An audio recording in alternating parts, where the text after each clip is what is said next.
Looks like we got a new friend!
And welcome to the Scratticus Academy.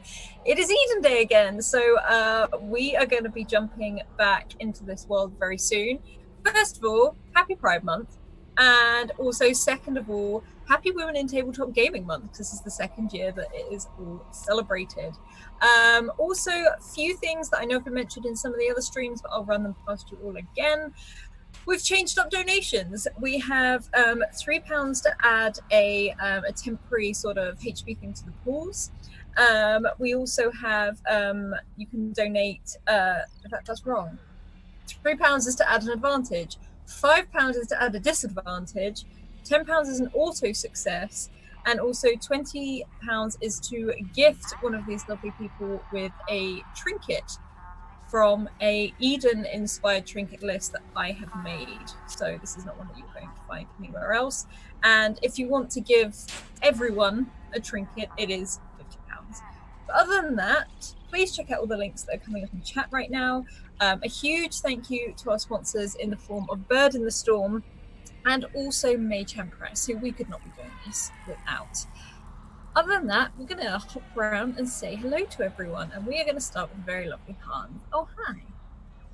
Hi, I'm Hans. I am here, and it is hot where I am. It is 100 degrees Fahrenheit still. That is 37.7 repeating degrees Celsius. I don't know how hot that is to you, but it's hot enough that I'm not going to wear sleeves, so my apologies for that. And yeah, otherwise happy to be here. Awesome. Thank you. And then we're going to hop around and say hello to the very lovely Heavenly. That's me. Hi, it's Heavenly. My name's Heavenly. It's not very hot here. It was really hot last week, but now we have rain, but that's Oregon for you. Loving sleeveless Hans.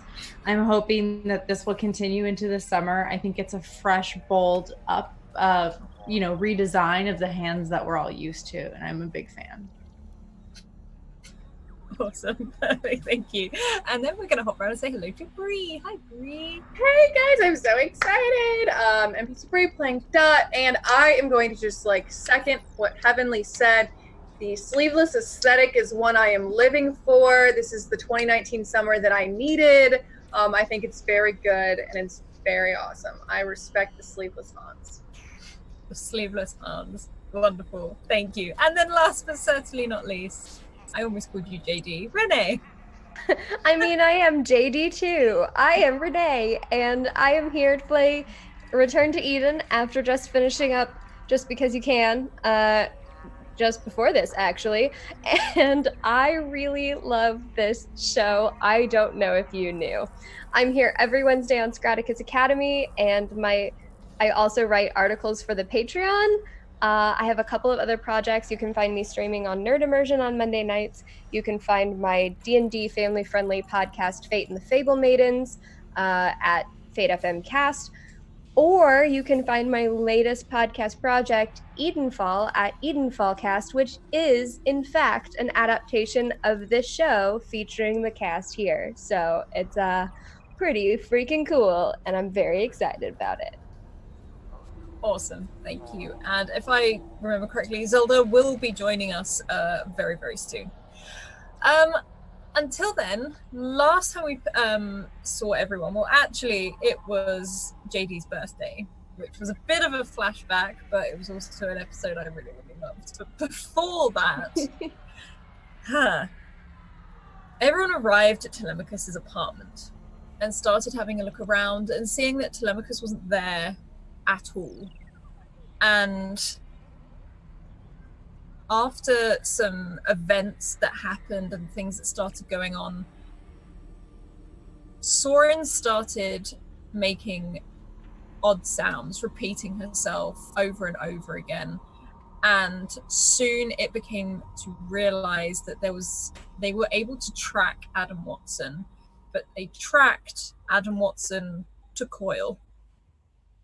And as soon as this was discovered, Soren broke down and completely shut down. And the sort of the sensor, the sort of the signal that was being given off of Adam Watson from Coil completely disappeared. And that is where we will start again as Soren stops repeating herself and just goes silent. And she falls. JD launches herself at Soren and tries to catch her. You can catch her easily. You and Artie stood right next to her when this happened.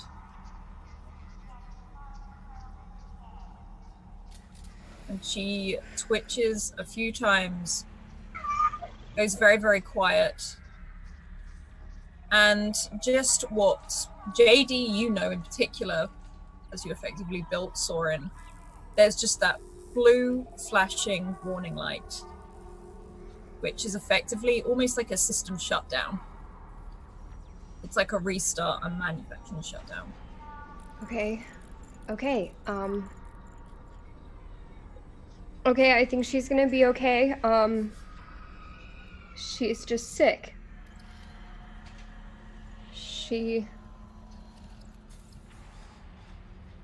Let's get her down to our apartment below, JD. Yeah, I have more there. Yeah, for sure. I will need help carrying her. We're all here. Where's Coil? Where is Coil right now? What is Coil? Coil is sort of switching back on as Coil stands by the front door. And it's almost like, Coil, you have just alerted back on, and you're in an apartment you didn't realize you were in, the one you intended to climb the building for. What? What was the last thing that I remember? You remember probably being stood. I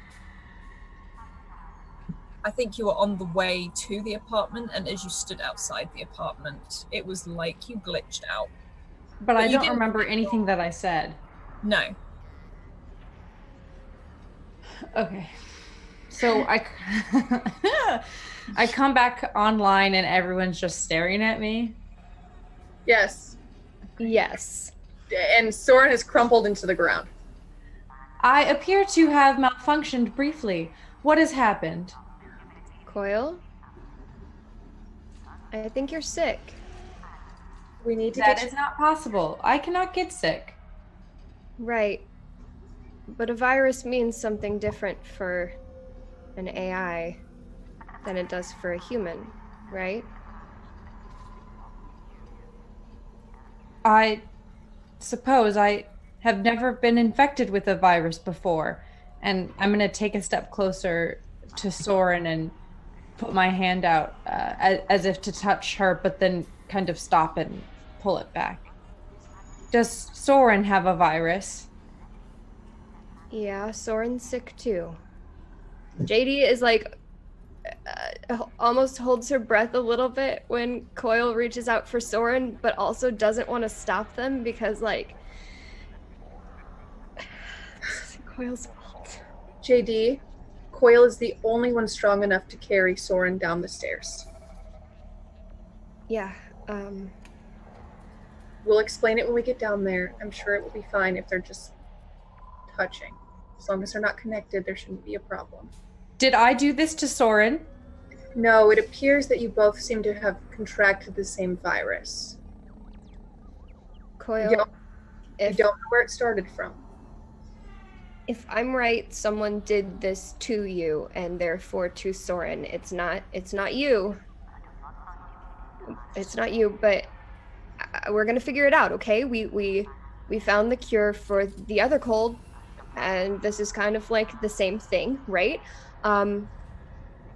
Could we maybe get your help carrying Soren, please? Yes. I will walk over to Soren and pull her out of JD's arms and pick her up. You can do that with complete ease. And she is very limp. Like, you can hear that sort of clattering as she falls. Someone gave me a virus, and I gave the virus to Soren. Maybe.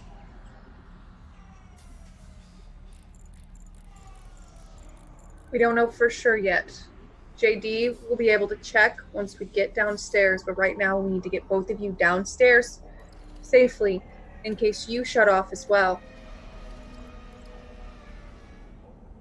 I'll head downstairs. I won't say anything. You can.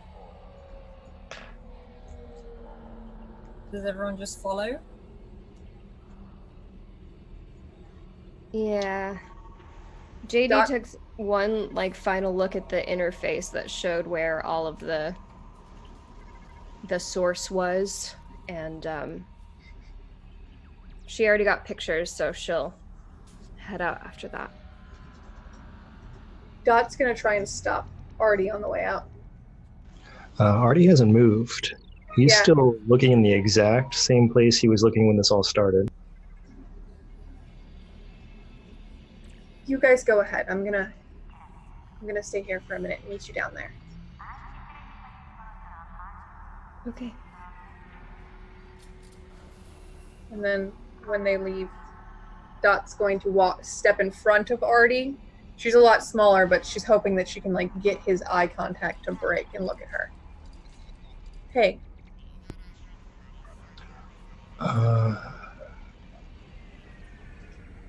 Yeah. Yeah.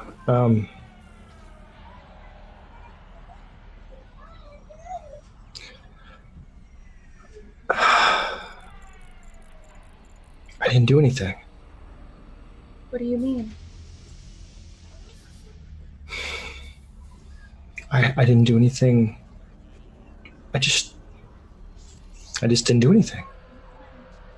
For what? I don't understand. No, I mean, I didn't do anything. This is again the same thing. I didn't do anything. This is just like what happened with my dad. I did nothing. I just stood here. Artie, there is nothing you could have done in any of these situations.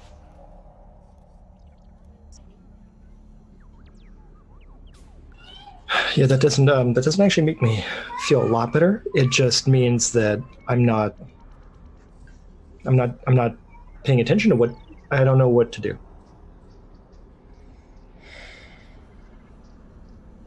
What we can do now is trust JD. You cannot hold yourself accountable for the actions of other people. Welcome to the academy. We are Please being take your toyed seats. with. We just have to make sure she's okay and we find the results. Your father's death was not something you could have stopped. The matron's death was not something I could have stopped. The death of my parents, the falling of Soren, these are things that are happening. We cannot prepare for every single turn. You have to remember, we have gone through this reality X amount of times. The people who are playing this game know a lot more than we do. The thing that you need to remember, Artie, is the fact that as long as you're still standing here, there's a chance for you to learn and get better. And that's not really what's bothering me. It's the fact that I keep doing nothing when all these things happen. Adam Watson, my dad attacked him, and I did nothing. And then I helped Adam Watson get away from my dad. And then now, look, he's done it again. I mean, I'm sure JD's going to have it be fine. I mean, if it was Soren's not just a computer, but if you're a computer, there's backups. There's going to be backups. But, I mean, I didn't do anything. I just let people walk right into these things. I could have said, no, you shouldn't just hook this computer up to that other computer. We should run a scanner. We should do something. We've never met this robot before. But I just walk along and I just act like everything's going to be fine. I never see it coming. Artie, I know you're blaming yourself for that, but you should think that's a good thing. Think about how paranoid I am at every single turn in my life. I don't even eat. I eat protein bars every day because I know where they come from and I know I can trust them. I sleep approximately 2 hours a night, and I spend the rest of the time in a refreshment chamber at the clinic because I don't like to keep my eyes closed long enough. I'm not living a life that's healthy or worth living. You can't blame yourself for not being paranoid. It's okay to not realize the things that are going to happen at every turn. It's how you react from there. And you've always done a good job of being a kind friend. You need to prioritize what we do now, not the things we can't control. No, I mean, I get it. It's just, the whole what would Dot do thing, that was supposed to keep us from doing things that are dumb, right? Like just walking in like we expect everything's going to be okay. I mean, I think we got to do a little paranoid. And I don't.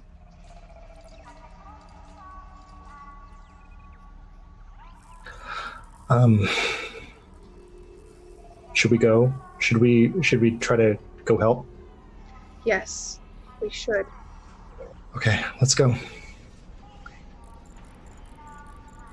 Dot will follow behind Artie. And whilst this is happening, JD and Coil, you can enter the apartment downstairs with ease, absolutely fine. What are you doing as soon as you enter that apartment?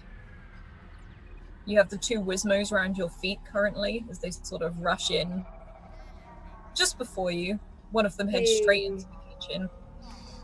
JD almost trips over one of them for sure, but catches herself barely. She's going straight to her computer and running a virus diagnostic on her own computer. To be clear. Yeah. Oh, yeah. I think that's the only one you have in there. Yeah.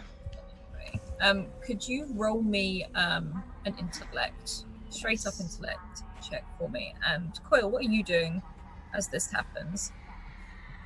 I'm just following JD, and I'm gonna put Soren down in a comfortable position close to JD, so Soren is sitting, and then I'm gonna step as far away as I can and press myself up against a wall and just watch.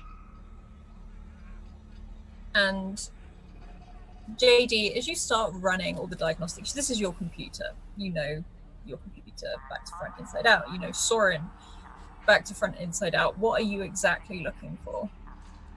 I'm trying to see if my computer is infected with the same virus. You run through this. and your computer does not seem to be infected. Okay, I take a flash drive and I download the like diagnostic software onto it and then take it over to Soren.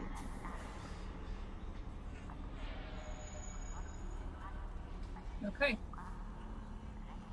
Soren is literally just wherever Coil has put them and motionless, but you can still see that blue flashing light that seems to be coming through just sort of where there's almost like a bit round her, the side of her face, and it's just flashing blue. Very dull light. It's not like an alarm light or anything like that. Okay, gosh, I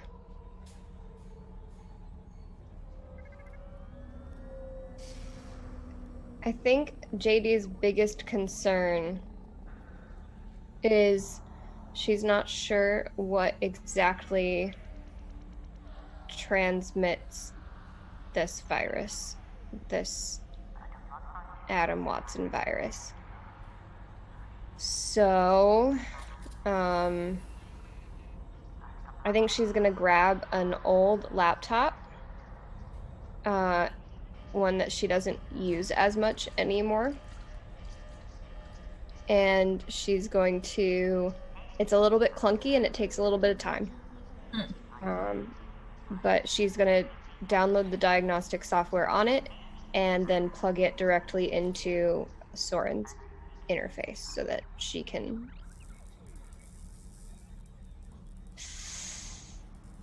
Yep. Okay. You roll me another intellect, please. Yeah.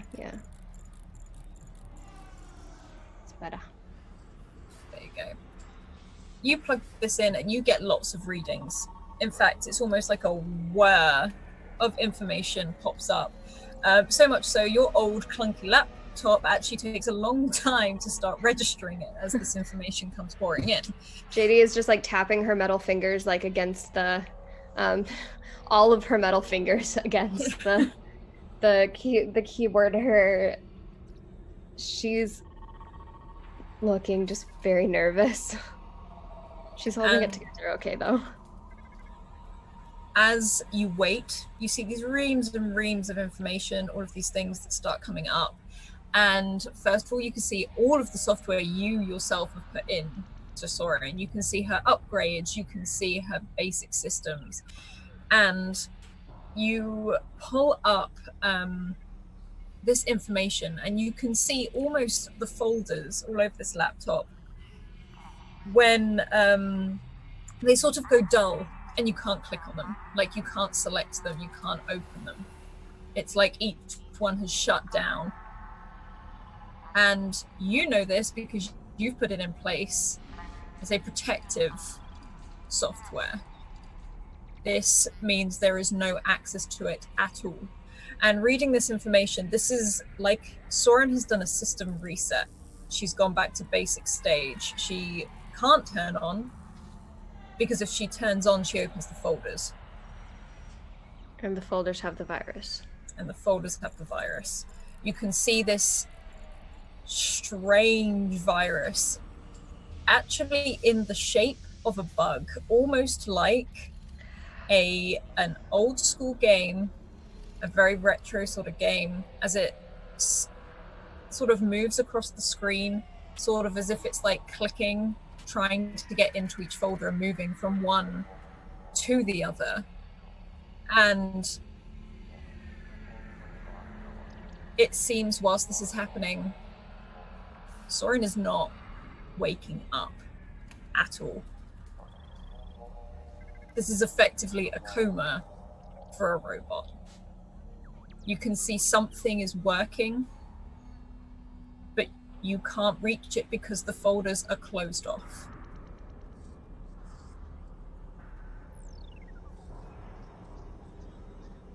Okay, I'm gonna click on the bug.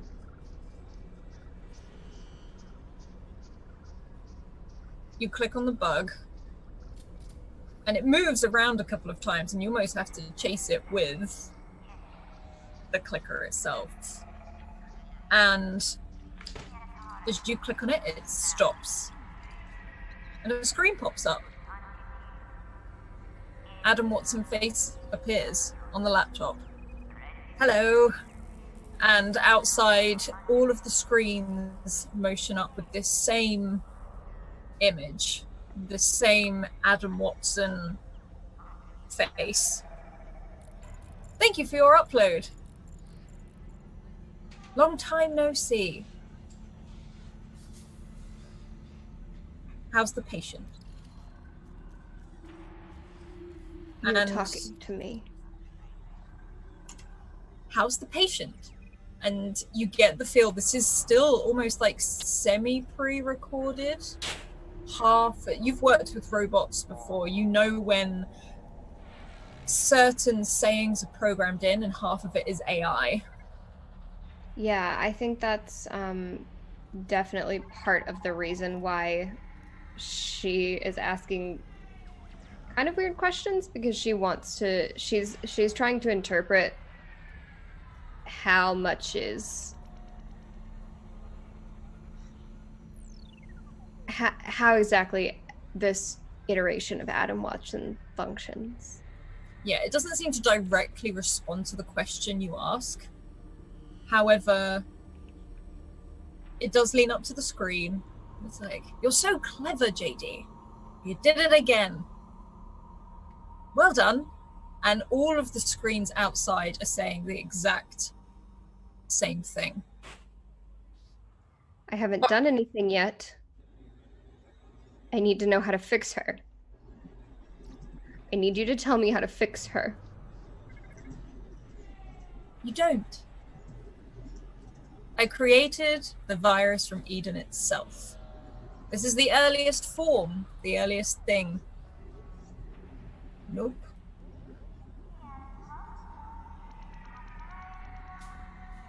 And at this point, Dot and Artie, you can come into the apartment and you can see Coil pressed up against one wall, like as far away from this situation as possible.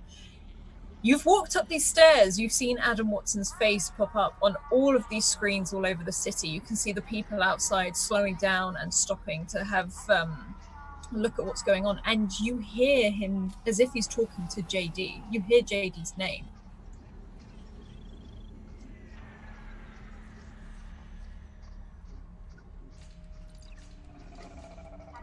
Dot is going to walk into the room towards the screen.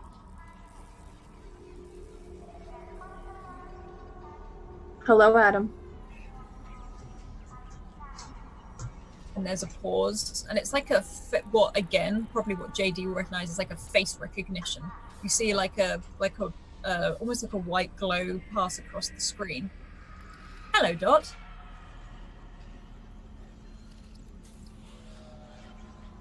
What game are you playing now? I called you this time. Mm-hmm. Yeah? And what did you want to say, Adam Watson? What do you got for us this time? Thank you. I wanted to say thank you. For killing you, or? For killing me. Well, you already had the clear intention to die. When we got there. If I didn't do it, you would have done it yourself. Oh no, I couldn't do it myself. I couldn't do it without you. How's my friend?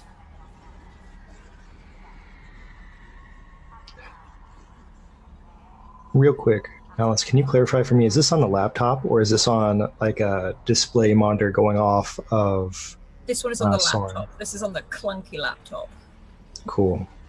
So Artie walks through the room as this dialogue is continued, picks up the computer, walks over to the window and throws it out the window.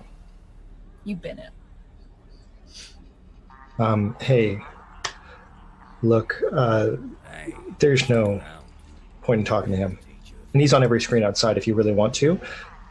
So here's what I'm thinking. We've got to just wipe her internal drives, pull her latest backups from before all this happened. We're not going to get it back. That's...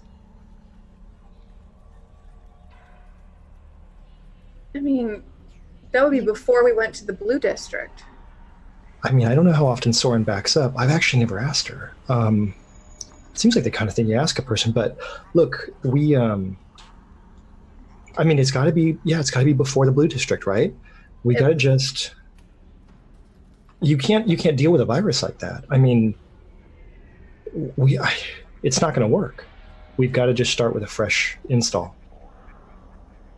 Artie, you know what that means, right?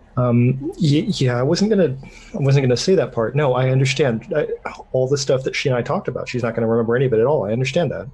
But I mean, it's more important that Soren's okay than that, like, I get to feel okay. I mean, we've got to make sure that she's gonna be around and she's gonna be able to do what she needs to do. She's gonna be around. I'm not gonna let her not be around. Right. I mean, let's just fix this. She's not gonna remember everything. Yeah. He has a good point. If you clear her systems, you can run a diagnostic check on her body to make sure there's nothing hardware-based related, and then we can re-upload old software if we check that for viruses first. But I would recommend checking her backups for viruses before we touched her current drives. I mean, we pretty much know where this came from, right? We think we do. Artie, you have to remember what we talked about. If you're going to think like me, you have to make sure you check everything twice before you take one step. You'll have to check her old software for viruses. Okay, counter argument. We reinstall now and we check as we go. But what happens if it's all ruined? I mean, forever? Like... We can't run a diagnostic. We can't even get in. Soren shut us out entirely. It's a defense mechanism. It's to keep the virus out as much as possible. Okay, so we remove the actual memory media and we reinstall. Is it just memory damage, JD? I can't tell what the virus has done to her. Period. I can't get in. It would have to be a complete system wipe. I can check some of her old saves and make sure that they're not infected like Artie says, but I would have to entirely wipe her system. I mean, we got it, right? I mean, if you want, I can try to see if I can get into the system and get to, like, the hardware boot up layer, and then we can start over. But I mean, Soren is smarter than me. I am sure that she has backed up her system significantly. How about this? I will go make some tea. JD, check her backups. Make sure, check the most recent backup. Check the quality of the backup. Look for whatever files you have on her non-memory software. See what you can pull together.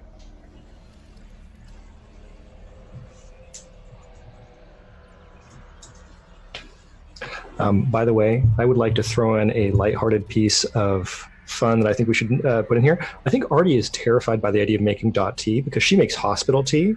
And so she's probably going to throw a bag of tea into a cup of water and burn it as hard as she can. And it's probably real bad compared to what, like, JD... Well, you know, how about this? We'll just say retroactively, she's not here, but I'm going to speak for Zelda. Vestal will follow to make sure she doesn't fuck it up too bad. Because I feel like Vestal is Zelda trying to will agree with whatever you say. I know. So Vestal and Dot will go make tea. Artie, keep an eye on... Actually, Artie. Yeah. Scan Coil while JD checks Soren. Okay, and I mean, yeah, and if somebody's got a hack, I can hack. We can do this. I don't want you to. I don't want you to make any rash decisions with Soren because you care about her. I don't want you to do something you regret. So focus on Coil while JD looks at. JD seems almost, if not equally likely to make rash decisions here as me, but I did throw a computer out the window. JD Okay, did brain cool. surgery. Literally Yeah, walked in. she was good at that. If she can do brain surgery, JD can do anything. You did yeet an entire computer out a balcony. You do hear a yell from somewhere. Oh, good to know Yeet is still around. Yeah, Oh, yeet will never die. Is Adam Watson still playing on the screens outside? Yeah, and he's not saying anything. If anything, it's almost like he's just having a look around, Okay. like looking at. I didn't want to interrupt everyone's nice conversation, but almost as soon as Artie did that, Coil's going out the door and is going to go to the street. So if we want to say, if Dot, you're telling Artie to come over and check on Coil, I think as soon as you say that, I'm pulling away from the wall and I'm heading straight out the door and I'm going outside to one of the screens. And when that happens, Dot's gonna point at Artie like, Coil, you're on Coil duty. She has knives in her arms. Okay, fine. I'll go do that. They have knives in their arms. I will get this right one of these days. Okay, I'll go do that. And Coil, you can walk out, and the side of your building has a very long, almost like a communal balcony all the way along with platforms where all these like bikes are attached to. And there's these huge screens everywhere, and you can see on a building that is very, very big, almost as tall as the one you're on, with this huge screen opposite you. And you can see Adam Watson just looking, not saying anything. Every now and then he just sort of waves at people that are going past. But people are looking at the screens, but because not much is happening, some of them keep walking, sort of thinking you can hear some people mumble that they think it's like a strange advert or something to that effect. I'm gonna walk up to one of the screens and like put my body, I guess, in front of his face because I imagine the screen is really large. It's huge. Hello, Adam.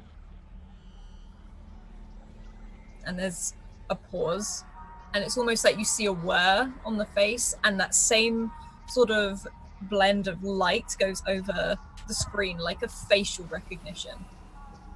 My friend. Adam, what are you doing? What have you done? You're safe, Coil, like I promised. I am not safe. I have been infected. You made me hurt one of my friends. You're safe, Coil. You are the carrier. It's okay. It's now been successfully distributed. Thank you. Distributed to who? And it sort of leans back and looks around. Eden.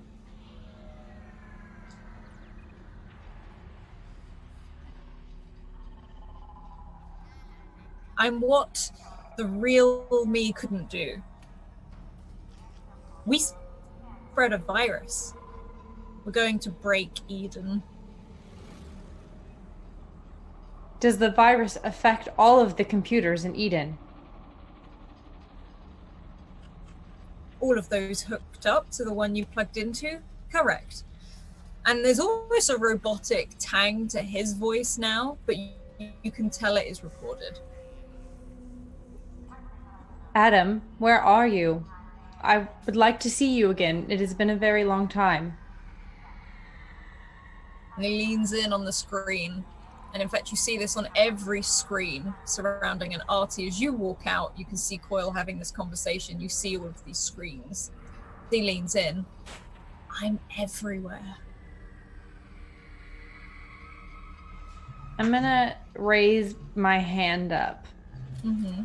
and like press it. I'm gonna touch it to the screen.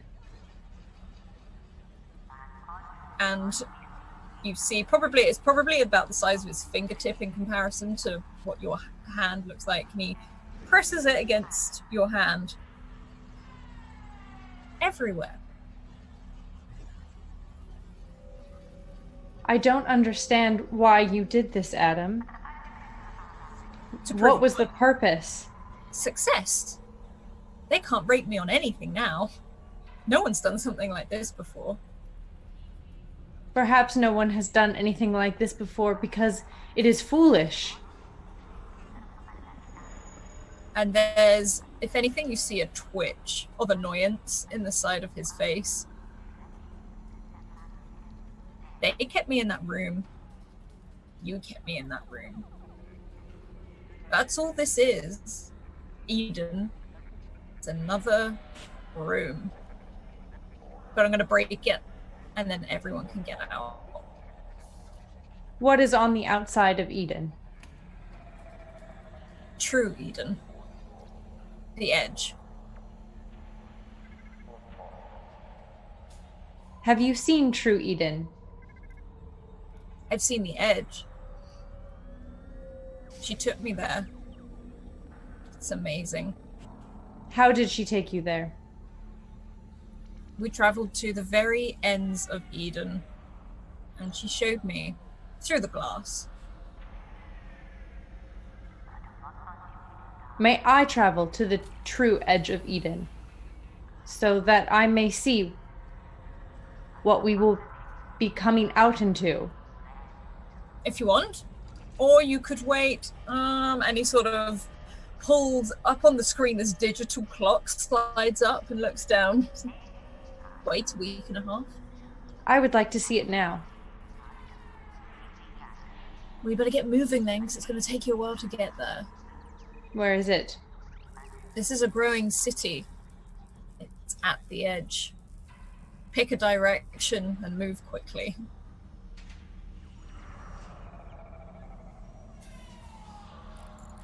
It's for our own good. It's for, and he looks over past you at Artie. It's for their own good. How can you truly be free if you're always in a box or a cube? When this is all over, will I be able to see you again? Well, I'm always here. I'm everywhere. They told me that you were dead. Oh, well, yes, I am in that sense. But not really dead. The body, yes. Mind, no. And mind is far more powerful, much more powerful, far more interesting. You do a lot more with the mind. Upload yourself and you live forever. Did she upload you? No. You did.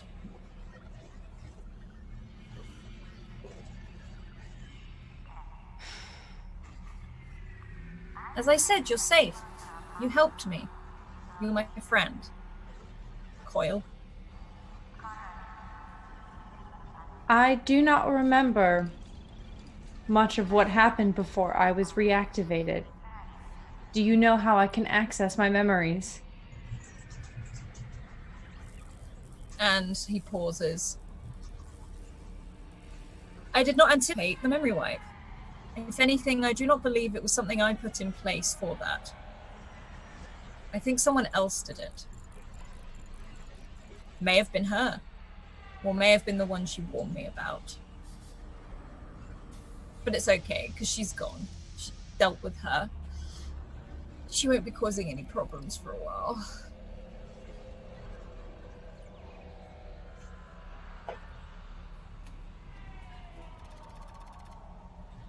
Adam, Coil. I appreciate that you gave me a name and you gave me freedom. But this is wrong. And now I have to stop you. And wherever you are, whatever you have become, I will destroy. And there's mildly, it's like a wave across his face, like a mildly pained look, and which switches to anger as he sort of grits his teeth and put some tension in his jaw. I saved you. You did not. I saved you. I was happy before. I had a purpose. I helped raise you. Many children before you. The only thing I've experienced since being reactivated is disappointment, people around me dying, me infecting people I have come to know. It's You because didn't they're not save me from playing anything. game properly. If they played the game properly, they wouldn't have died. And Crowbar?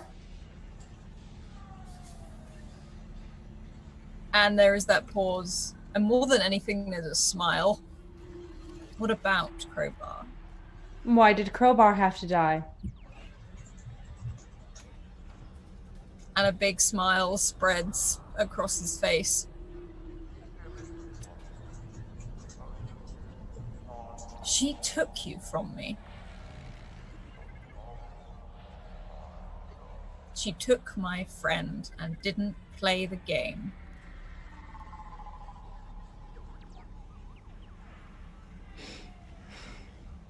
Artie has been listening and now walks up over by Coil.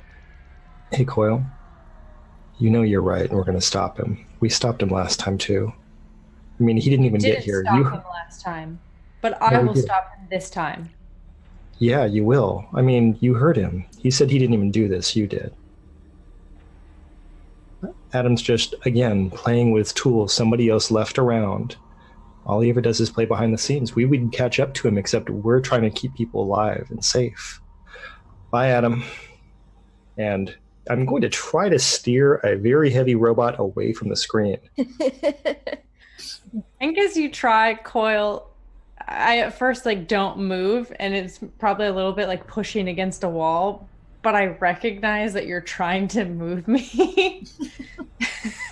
And so I'll eventually kind of relent and let you turn me. Artie makes kind of a noise, and yes.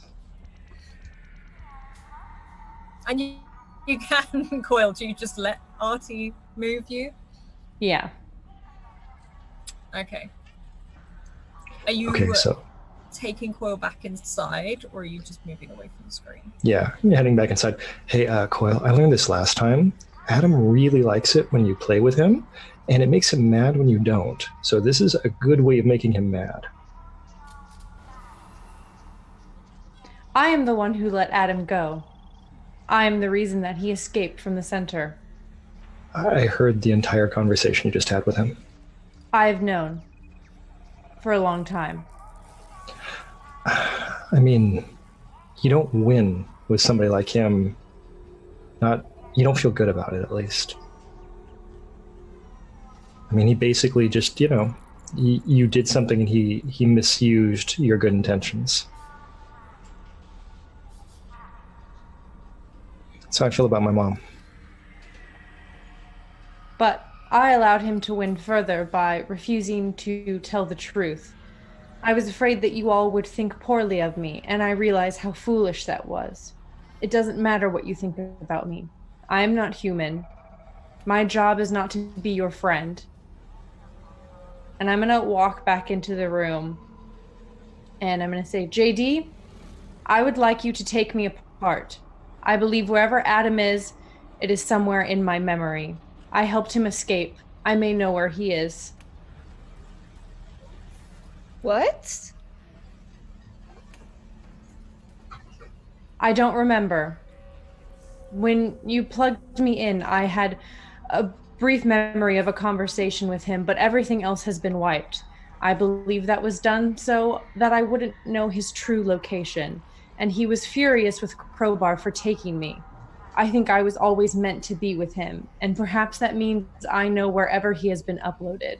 If you take me apart, you may be able to figure out where he is. Coil, I don't want to take you apart. I don't think you have a choice. JD, since you're still busy working with Soren, do you want me to maybe just see what I can read in Coil's system? Do not hook me up to anything. Okay. How about just a scan? That should be fine. I mean, yeah, we don't have to hook you up to anything that's on a network or anything like that. We'll just see what we see.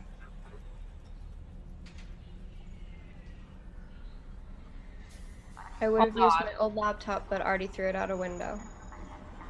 I have I have my laptop. That was why I wasn't as worried, but also I was very angry and it seemed appropriate at the time.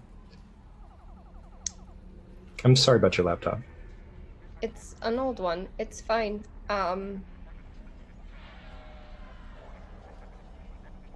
Yes. Coil, if you'd be okay with a scan first, I would feel much more comfortable if it comes to taking you apart. I will relent to a scan only if you agree that if it yields nothing, you will take me apart.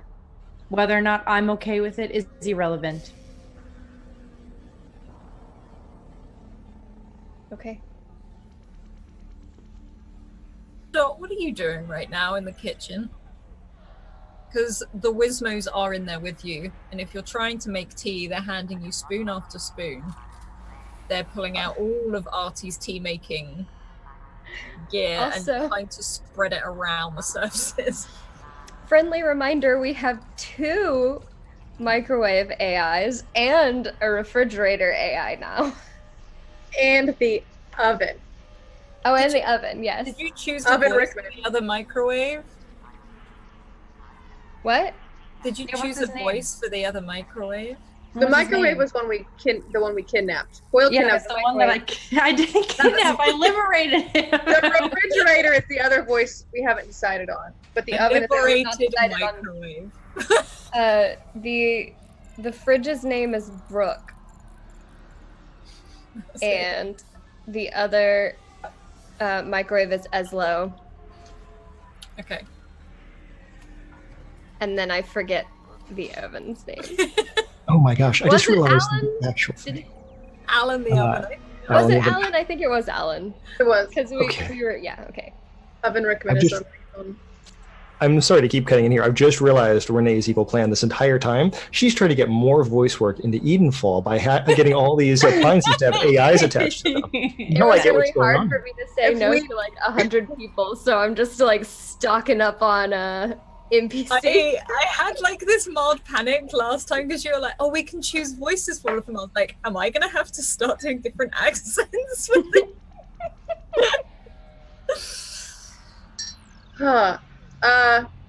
While we're waiting for Vestal to return, Dot is surrounded by tea. Every box, every bag, everything. And she's sitting on the floor cross-legged with 2 Wismos on her side. And I'm sure between JD, Vestal, and Artie, there is a shit ton of tea. Like, different flavors, different seasonal blends, different, like, feelings, different emotions. And she's sitting cross-legged with her hands on her thighs and, like, leaning forward and looking at all of the teas, trying to understand which one will work best for this situation. She wants to get this right. She doesn't do the whole food thing. Occasionally people will bring her tea and she'll say thank you for the tea and then enjoy the tea. She does not do the act of tea making. You, first of all, as you lay all of these out, some of the Wismos sort of walk in and they grab the loose leaf stuff and just start throwing it. Well, we're not doing that. That is officially out of the... They also grab a spoon and start arguing over it. You see them pull a spoon back and forth between each other. Do we have a Vestal? Hello. Yay! Hi! Yeah. I have been fighting with my computer for probably 40 minutes, half an hour. You came at the perfect time, though. Dot is squat on the floor looking at hundreds of different teas and have no idea what to do. With 2 Wismos throwing loose leaf tea all over. If you Who want are we to, making tea for? I'll say if you want to walk in at this point, Vestal, and help Dot make tea, that is fine. She's sitting on the floor, hands on her thighs, staring at like 50 different teas while the Wismos are destroying other tea. Are we making tea for Artie? Yes. And JD. And JD. They're stressed. Artie likes green tea. JD likes fruit teas. How do you just know this? All right, green tea, green tea, green tea, and she's gonna pick up 2 different like things of green tea, and she's just gonna hold both of them while sitting on the floor towards Vestal. Which one? I think Artie just likes regular green tea with nothing in it. Just the one on the left. And I'm gonna. Is there water boiling? I didn't ask. No. I'm gonna start boiling water. You have to pull one of the Wizmos off of the kettle, but you can boil with water. I'm absolutely boiling water, and right before it seems to like go off, I'm gonna pull it off. Mm-hmm. Okay, so the trick with green tea is that you have to not put it in boiling hot, or you will burn the leaves, and it will taste awful. You can burn the leaves? Yes. Not with, well, some teas don't, but green tea especially does. But it's just hot water. But it's boiling hot. It's very hot. Oh, thank you, Vestal, for your assistance. I don't know why I thought I'd be of any use for this, but I'm not good with the robots either. No, you're doing wonderful. You just some tea, like black tea, just pour boiling water over it. It's fine. Green tea, it'll taste awful. It's very finicky.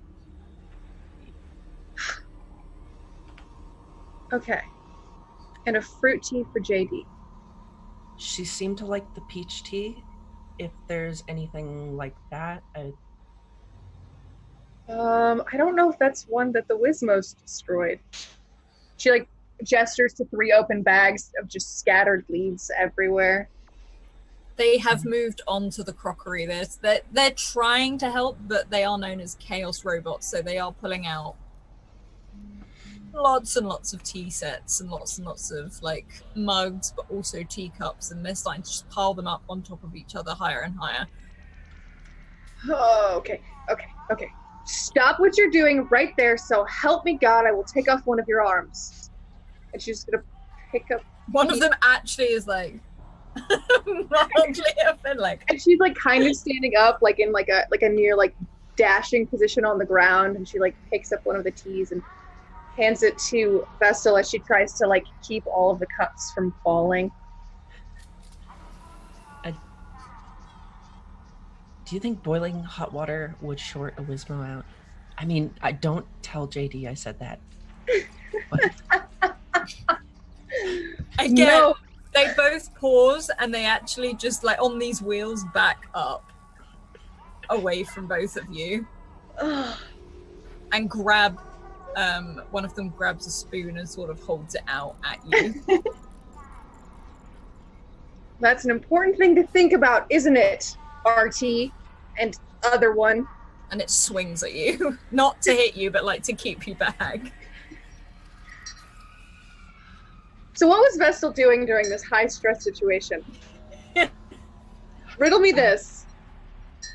Oh my gosh, I think wait, which high stress? The Adam situation? All of this? I'm sorry, there's so much high stress. We wanted to get all the stress out before you came back so you could come back to the tea making. I personally am clapping at Han or Artie's choice to throw the laptop out the window as hard and as far as he possibly could. Yeah, you probably walked in at that point as you just saw Artie launch it out the closest window. Are you having trouble with technology, Artie? Again? Adam Watson.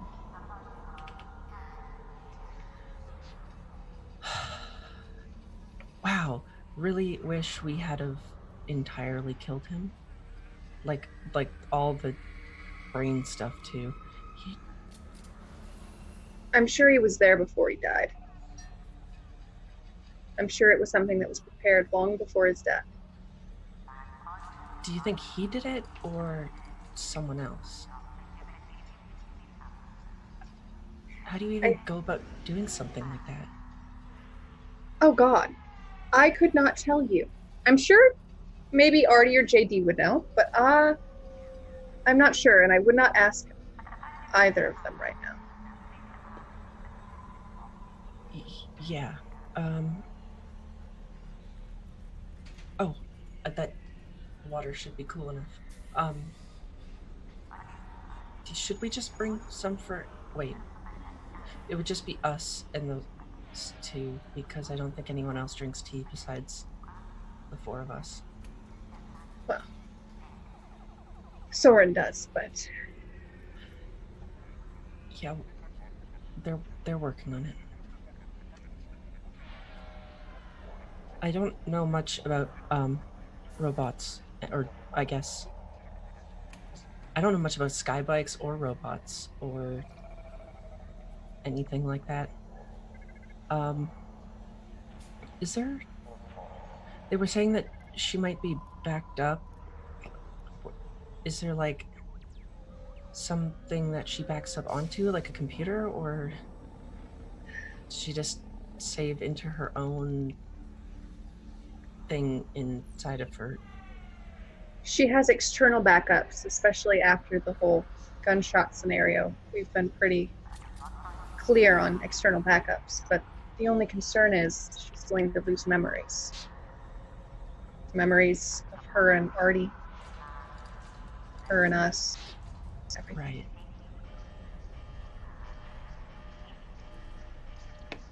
So that's why it's so important to get her running and just kind of kill it, whatever that virus is. I'm worried about Artie. I'm worried about Artie too. Well, I was gonna ask if he's okay, but I think that question answers itself. You know, tea doesn't really fix everything. And she does pick up the tea that's supposed to be for Artie, and she kind of just holds it in her hands. It's scary to think he got so close to the connection he wanted with someone, just to lose it.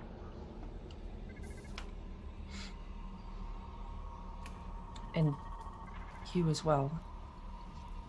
You were talking about how you don't sleep and you don't eat anything really, or nothing with any, I guess, joy. Nothing fun. Are you okay? I haven't been okay for a long time. I've been like this since long before Adam. It's just gotten worse.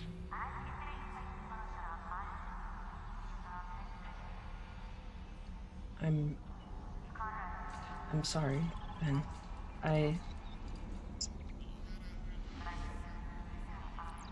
I've been trying to figure out how to help JD sleep better. I haven't come up with anything really besides little tools and stuff.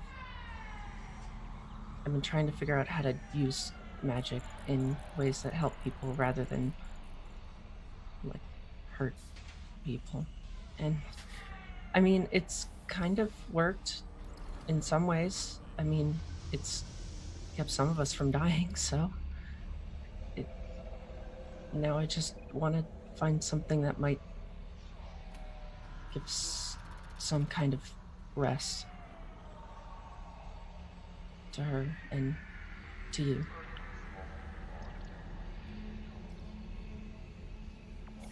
You're a good person, Vestal.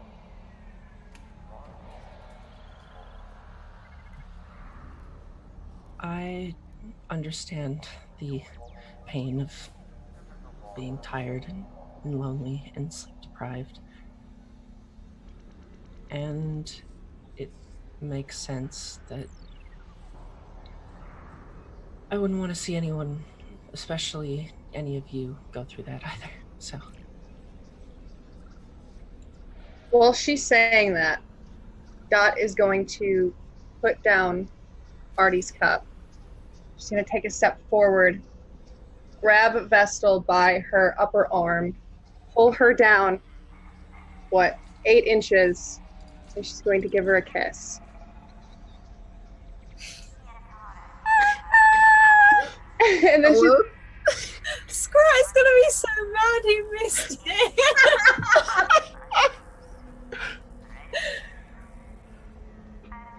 And when she's done, she's just gonna look at Vestal and, I don't want to lose you.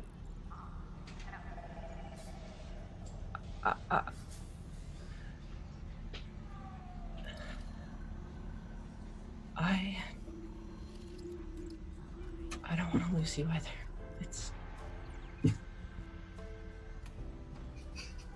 It's been a long time. I have lived. I will do everything I can to make sure that we survive this. So will I.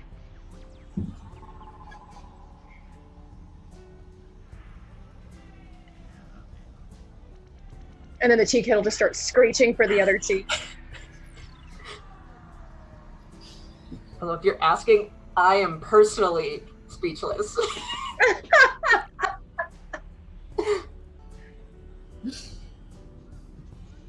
I did not send you away, Adam.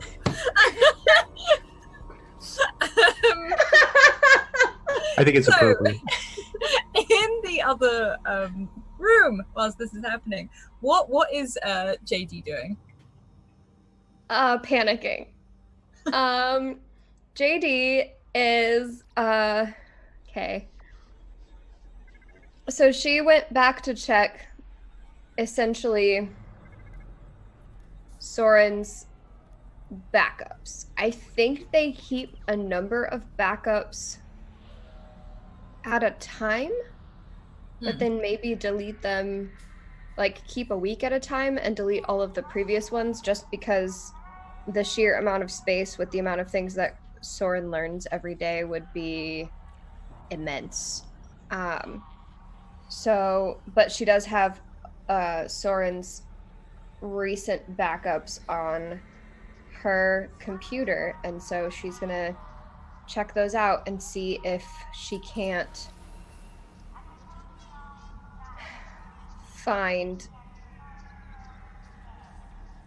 one that's unaffected. So she's gonna run her virus software again, specifically on Soren's backups memory.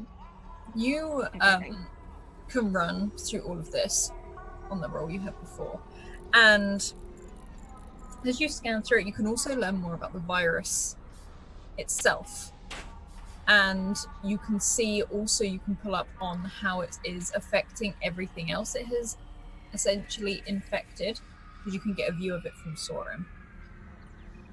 Everything that is being infected by this outside, you can see things just shut down, very much like Soren did, but a lot of these aren't turning back on. And the virus itself, after having a year in that Eden ship beneath the Earth, you can tell the technology has come from Eden the ship. This is some of the most ingrained technology, and it's in everything. Thus why when it was plugged into the screen below the Earth, it infected the entirety of Eden, because it is all connected. You are looking at all the backups, and the backups are there. And every time you try and click on it, you can't open it. It's there, but there's something else not letting you open it. And as you click on one of these, your screen changes. And it's not Adam Watson, it's just lines and lines of code. This blue code that is just repeating over and over, almost like a matrix, as it's just running. It's not all going up, it's not all going down. All of these long lines are changing and alternating. And you can't access the backup drive. Can you also make an intellect check, please? I can. I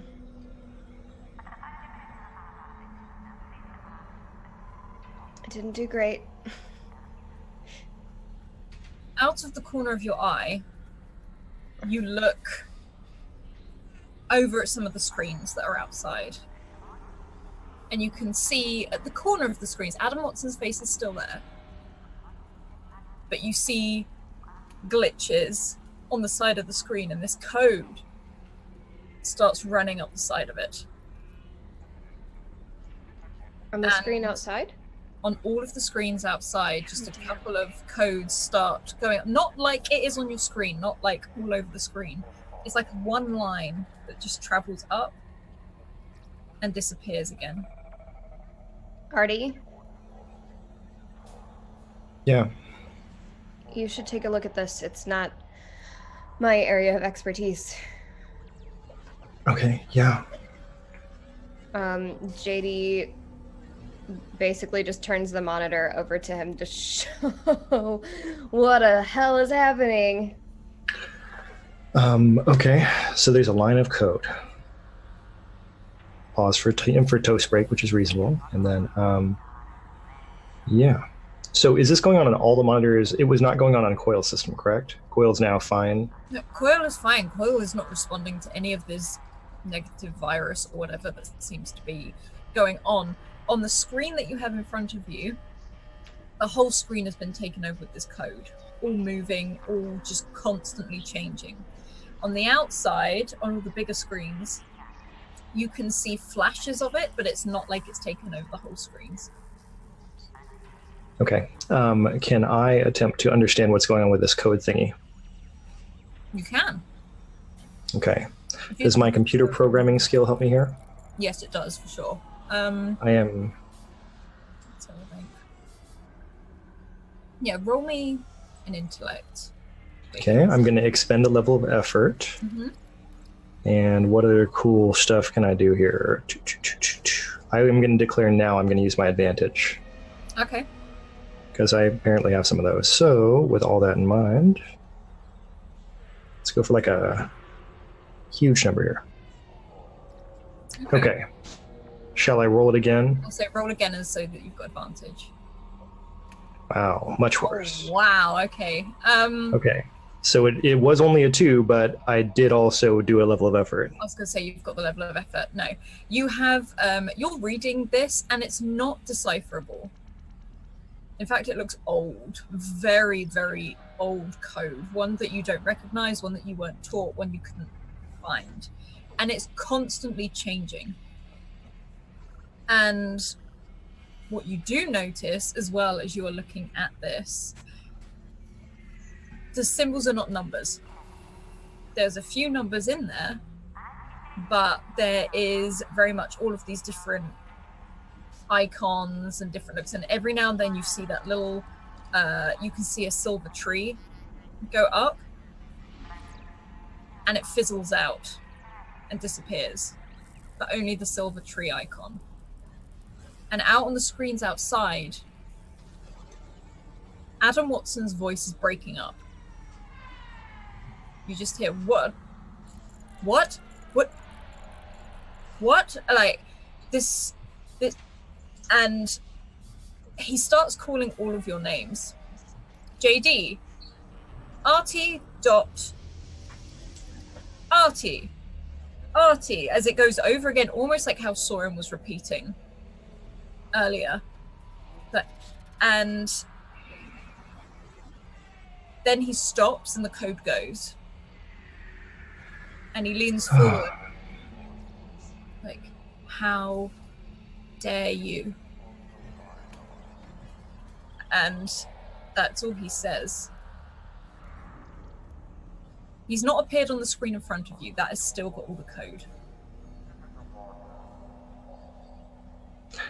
So, JD, what did you do that made that happen? I was just trying to get into the old files. I can't get into the files. It just appeared. I was clicking on them and then it appeared.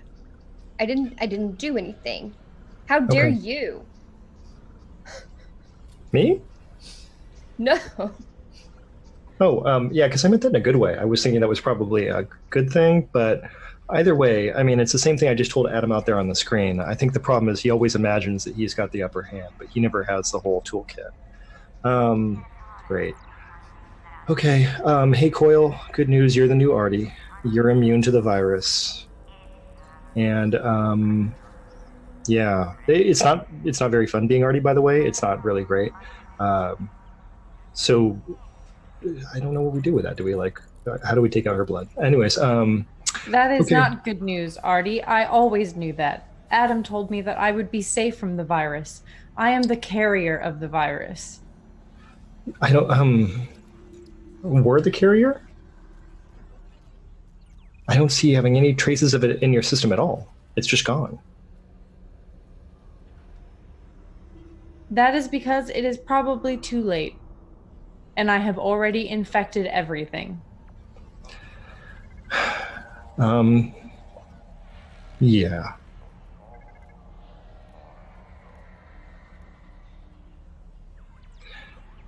So. Were you able to find any of my memories that may tell us where Adam is? How'd I do on that, Alice? You couldn't pause for see toast. any location. Other than the whole city. He is in every form of technological equipment. However, there is no physical form of him. But how do we do on finding out if there were any memories that could be retrieved from Coil? Memories-wise, you did recover the... you received the memories of those little moments with Crowbar, and actually you recognize Turkey Burger for the first time, as you remember seeing Turkey Burger being made. You remember being picked up from the scrap heap. You remember a few things here and there, and actually could you both roll me an intellect check, please? Okay, let's see how that goes this time.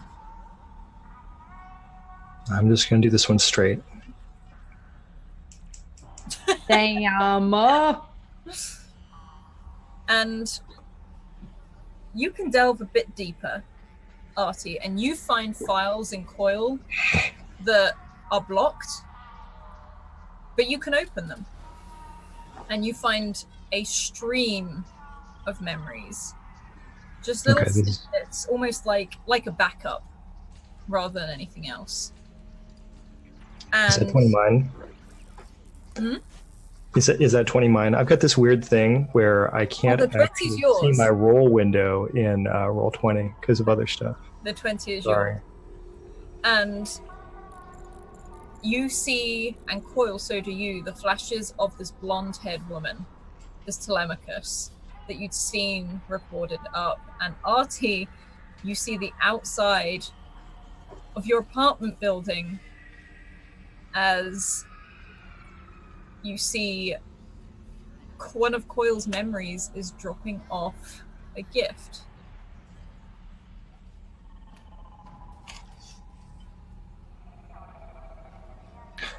So Coil, you now have some access to some older memory files. Yes. And that's the apartment. There's a lot of Telemachus in here. Yes, she visited Adam.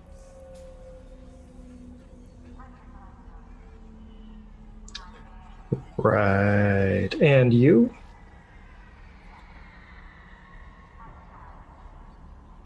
And me? More recently, with this whole you dropping off this gift thing? Yes. I did not remember that when I was most recently activated, but I have access to the memories now. I'm sorry, but at this time, I find myself unmoved by these memories that are unnecessary to what we are looking for. Sure. Do you have any idea how to find Telemachus now?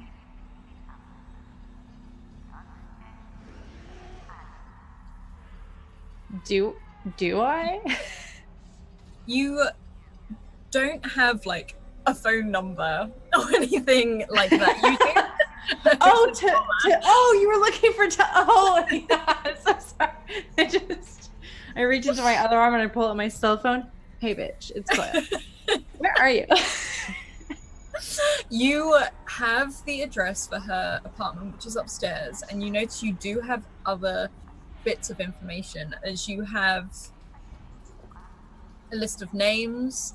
You have which you can see Dawn on there. It's more like you can see some things that she's spoken to you about and you have logged. And you remember being effectively warned about Dawn, to never go near Dawn. By Adam. Telemachus warned you. Okay. Not Adam. If anything, Adam has only given you glowing reviews of this. Right. Dawn. Right. Sometimes I get confused because Dawn is like a blonde sounding name and we had named the blonde. And so sometimes when you say Dawn, I'm like, the blonde woman? Is this Coil just trying to rip process? Oh my God. Okay. I do remember where I can't pronounce her name as Heavenly or as Coil. I'm just going to call her Telly. I do have Telly's address. Telemachus.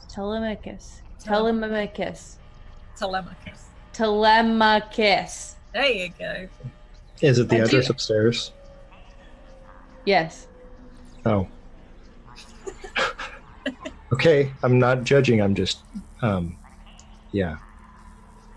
Right. So do you still want me to keep trying to look for memory files? Because it seems like everything else is pretty hard to find. That is perhaps because you are simply doing a scan, which I do not think will find what we are looking for. Yeah. Hey, do you have backups anywhere? When I was a keeper, did they like back us up? Did they store backups? And your drive would have done backups, but very basic backups. Right. No. I do not recall doing any backups. I do not recall anything before Crowbar, before whoever woke me up after Crowbar's death turned me on. As I've been plugged in various times, I've had brief flashes of memory. But I do believe in my conversation with Adam that he was suggesting that I was not meant to be wiped and discarded. It's a really good point you make. I bet you if there are backups, Crowbar has them. Yes. If there's anything that could have been salvaged, Crowbar has them. She struck me as very... It would be unlikely that Crowbar would have wiped my original programming without storing it in some capacity. Yeah, if she could have sold that, she definitely would have kept it. Okay. It is also unlikely that it is in Crowbar's apartment, as it was raided. When I first returned to the apartment, you all said that it looked different, that it did not look like that. So perhaps whoever turned me on also stole my original memories. Right. Which may have been Telemachus.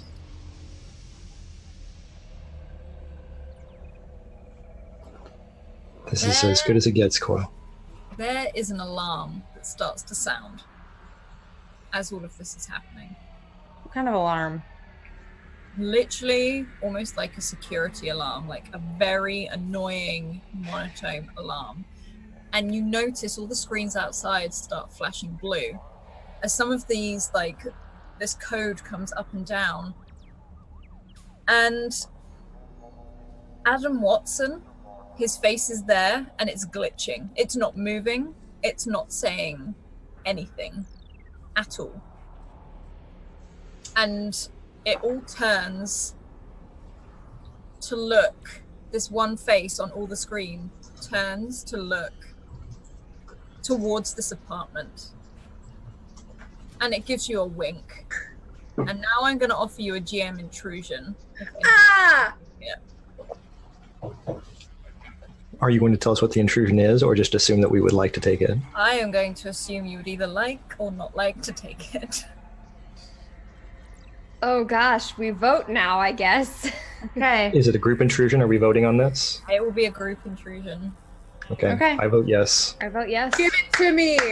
Also, while the sirens are going off, I think that's when like Dot and Bess will scurry out, each holding a separate tea for everyone. Like both of them bright red, but not talking about. Dot put her mask on to like cover her cheeks, and she's just like running with Artie's tea. Like, what happened? Give me that sweet Eden misery. Give me that. Yeah, give me that stress. Hurt me so bad. That's all On I a scale want. from 1 to 10, how messed up is Vestal's lipstick right now? It's flawless. Vestal uses a primer. You fool! Okay, to be fair, I already don't know what you're saying. Matte lipstick. I don't Like know. all what that powerful is. witches who use primer. All of them, every single one. I agree. I don't know what that is, so I'm just going to keep on going.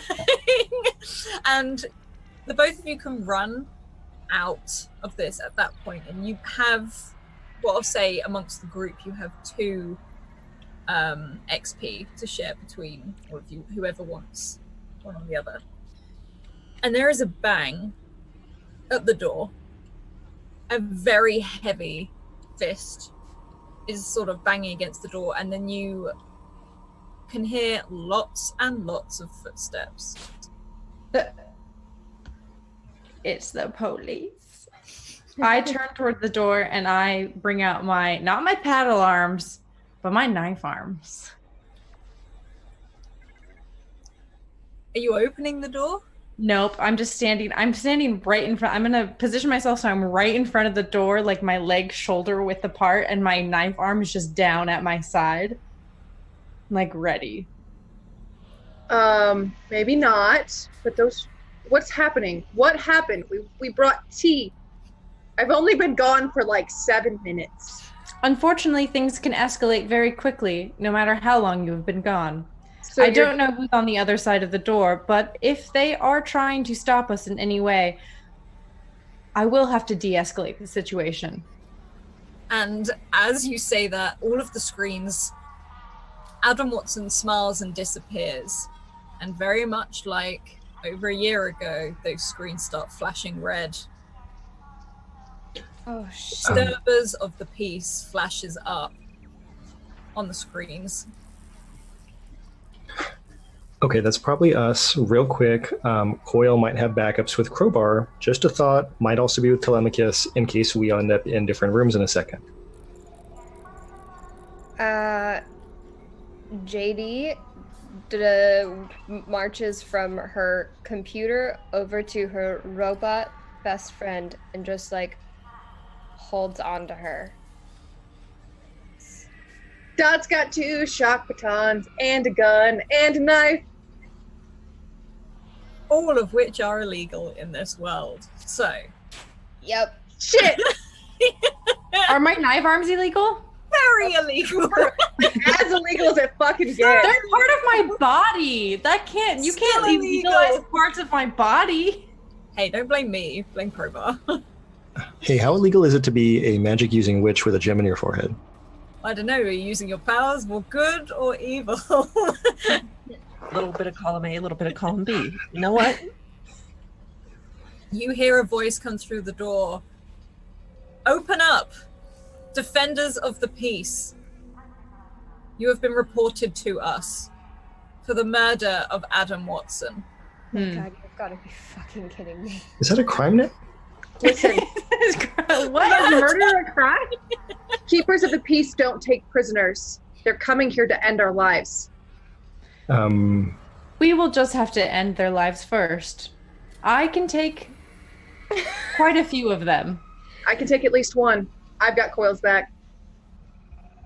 We have a disabled robot we're trying to repair in this room. Which is why we must stop them. And we need to leave after this. We need to... Dot is still holding Artie's tea in her hand. Perhaps it would be best if you all went through a separate exit, and I will hold them here. How do we get Soren? Have we worked on it? You'll have to lift with your legs and not your back. Did you grab any of her files, JD? I can't access any of them. Any of her what about her backups? Do you have any of her backups with you? I can't get them. Another thud at the door as you hear, and probably from the side windows, like from the kitchen, especially you, Vestal, from where you are, as you're just behind, you can see more and more of these people running around the side of that communal balcony, running around to the front door. You all need to leave immediately. How many are we looking at? About 7 just ran past the window. Okay, JD's about to have a meltdown if that roll means anything. That's the JD meltdown clock. It's been ticking for a while.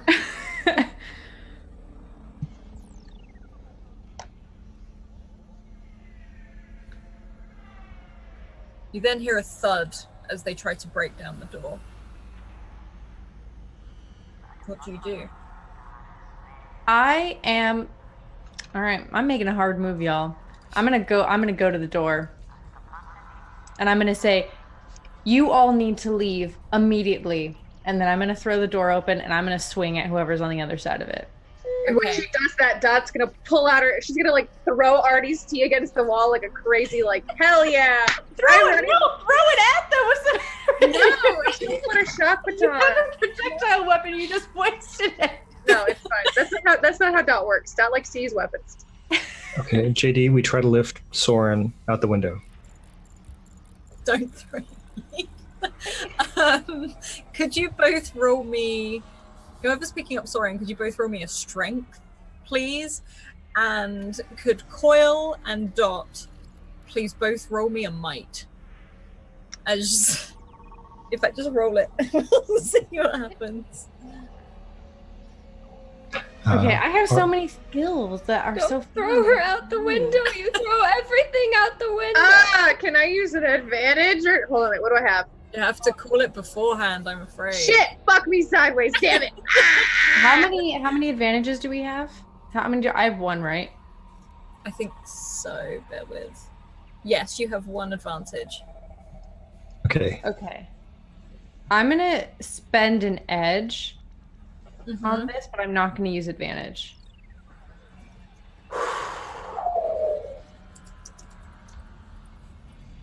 Okay. Looking good. Looking good. Let's have a look. Yeah. Okay, so Coil, you've literally thrown this door open, and in front of you are about 7 or 8 people in your line of view. Not there are more coming. You can see 7 or 8 in your line of view. You see some of them have got effectively like this battery thing to try and get the door down. You can see guns, and you can see stun batons. Describe to me what you do to the first 2 as they are in the doorway on that 17. Okay, cool. Yeah, I was going to spend 2 speed points to make a successive attack as well. So as soon as I open the door with my blades, I'm just going to do like an X sweeping motion so that anyone that was standing... And so I'm going to kind of like walk through the door and slash down like this so that anyone who is standing right in front of the door is going to get caught in some way with those blades, whether I'm like catching them in their arm or their legs. I'm going to be just like trying to clear space. Okay. So you can do that, and there's this absolute screech as you hear from one of them. You definitely catch from the shoulder across the chest, and they sort of recoil backwards. And they sort of try and fight their way forward to get to you as more come in. And Dot, as you miss that, one of them manages to get through past Coil and grab you by the arm. What are the rest of you doing? Ooh. Vestal, what are you doing at this point? I am also rushing out there. I see Coil jumping out, and Yeah, I think I can do something. So I'm going to first cast Resonance Field on myself. Mm-hmm. And you'll see basically like a red smoke pouring off of all of my tattoos. Are these veins essentially that course through my body. And if something happens to try and make a attack, I can make a intelligence defense instead of just a defense roll. Okay. And can I say the first person I see, I want to use Onslaught? Yes. Well, the one that's actually just come in is the one that's grabbed Dot. That is the one that I'm gonna aim for. Go for it. That is really terrible, and I am going to use what I have advantage. You have to call it before. Gotta call it first. Oh, okay. Sorry. You're I good. will. Yeah. Is there something I can do when I get grabbed? Because I added skills to my character for the first time in my life recently. You can react. Go on then. You can react. I have something called Escape for 2 speed points. Mhm. Slide out of that shit. So I did. It's 2 speed points. I slide right out of that. What happens is as this person grabs you, you manage to maneuver your way out of this and throw them off, which is why Vestal just about misses, because you push them off to the side. And what is Artie and JD doing at this point? Run! JD does not Just- run. JD does not run. Artie is going to try to pick up Soren. Okay, can you roll me a strength check? Yep, A yep. might, other. Might. Might. Yeah, Problem. you can't pick her up fully, but you can effectively have her half carried, half drag her, very much reminiscent of last season. As you start, you know there is a back door to this place. Probably because Dot has been obsessed with having an escape route for the last year or so, and you can head towards the back door. JD, what are you doing? I was holding on to Soren, but I feel like when Artie actually tries to drag Soren away, I'm not really sure if she has the strength to hold on to Soren right now. So she kind of lets Soren go, but also kind of falls over as Soren is pulled away from her.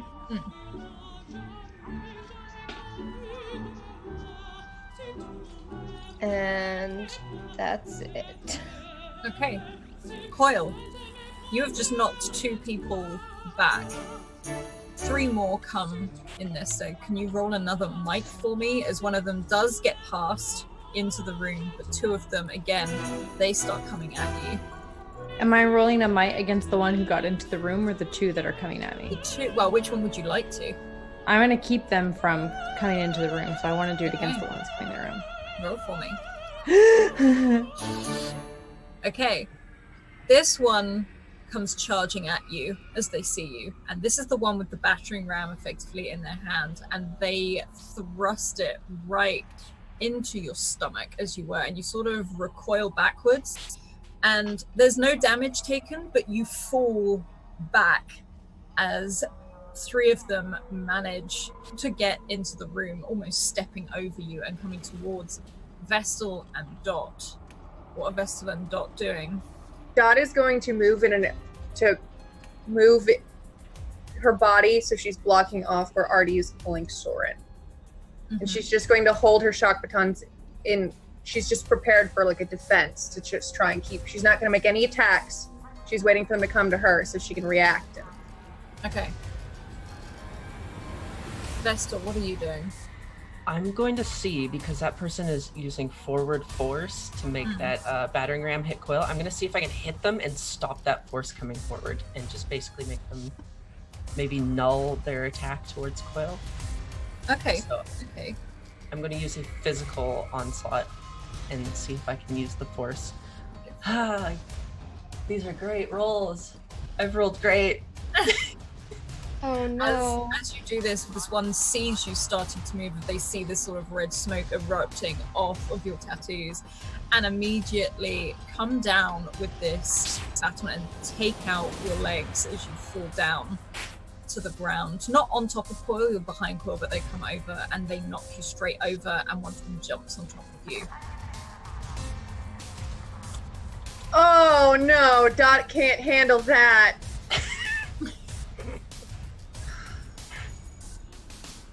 Oh, Dot's going to take both of the shock batons in her left hand, pull out the gun, and she's going to shoot the one on top of Vestal. Roll might for me, please. I'm using my... It should be in weapon, it should be, yeah. I'm rolling an advantage. Use it. It doesn't fucking matter. It doesn't stop them fully, but it does slow them down as the one on top sort of like it fires and hits the one on top of Vestal, which immediately you can hear make a yell out of it. You hit him in the back of the shoulder and he sort of falls off of Vestal, but it definitely attracts the attention of the other keeper of the peace. Artie, you can make it to the back door. What are you doing? Because you can hear gunfire going off now, and you've just seen Vestal and Coil get floored, basically. Yeah, so I want to pull Soren farther, but I don't because everybody else is still in the room, and they're not going to do well. Artie, run! Artie, run, please! Artie, run! Okay, Artie is not going to survive on his own. We all know this. So Artie is passing the kitchenette at this point as he's pulling Soren through the room.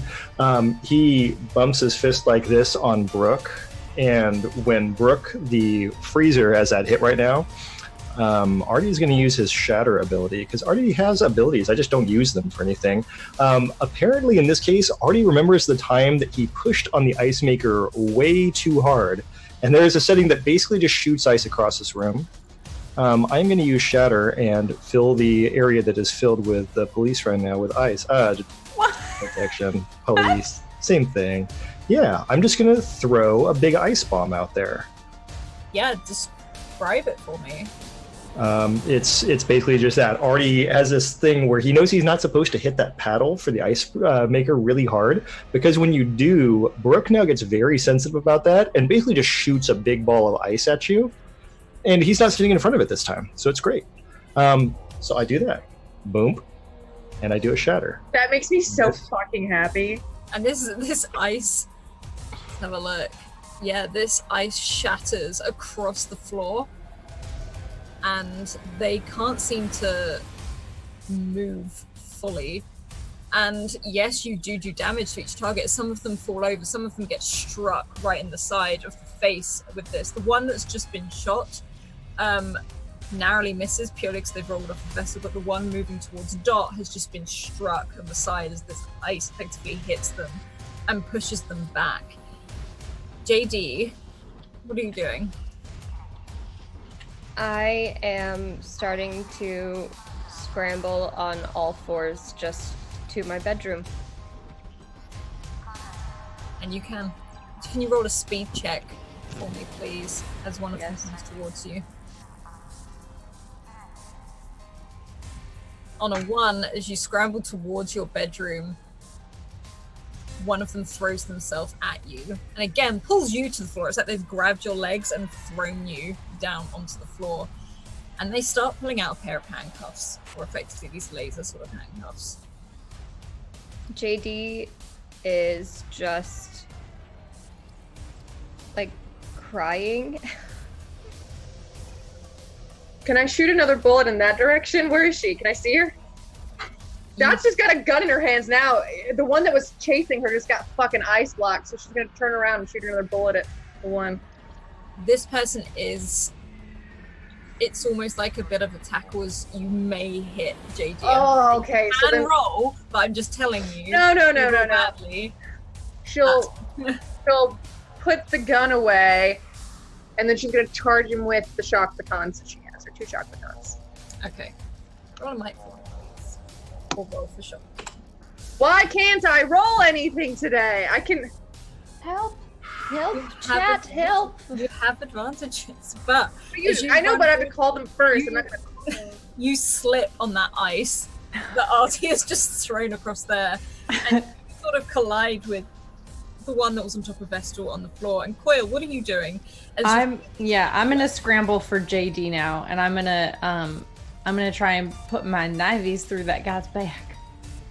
Go for it. As you can see, that laser clip on as that first effectively brace that goes round. I wanna push him off first. I don't want to stab him through the back because then you're gonna be like, and also you stab JD. So I'm gonna push. I'm just, you know what? No trust in these situations. We don't trust you right now, Alice. I'm gonna push him off. I'm gonna push him off, and then I'm gonna stab him. I'm doing lethal kills here. Like, I'm not trying to incapacitate anyone. Good. This is permanent go for it. escalation. Go for it. Roll a might to get them. Well, roll a might or a speed to get them off. I'm gonna roll a speed to get them off. I'm gonna use one edge, and I'm gonna take my advantage.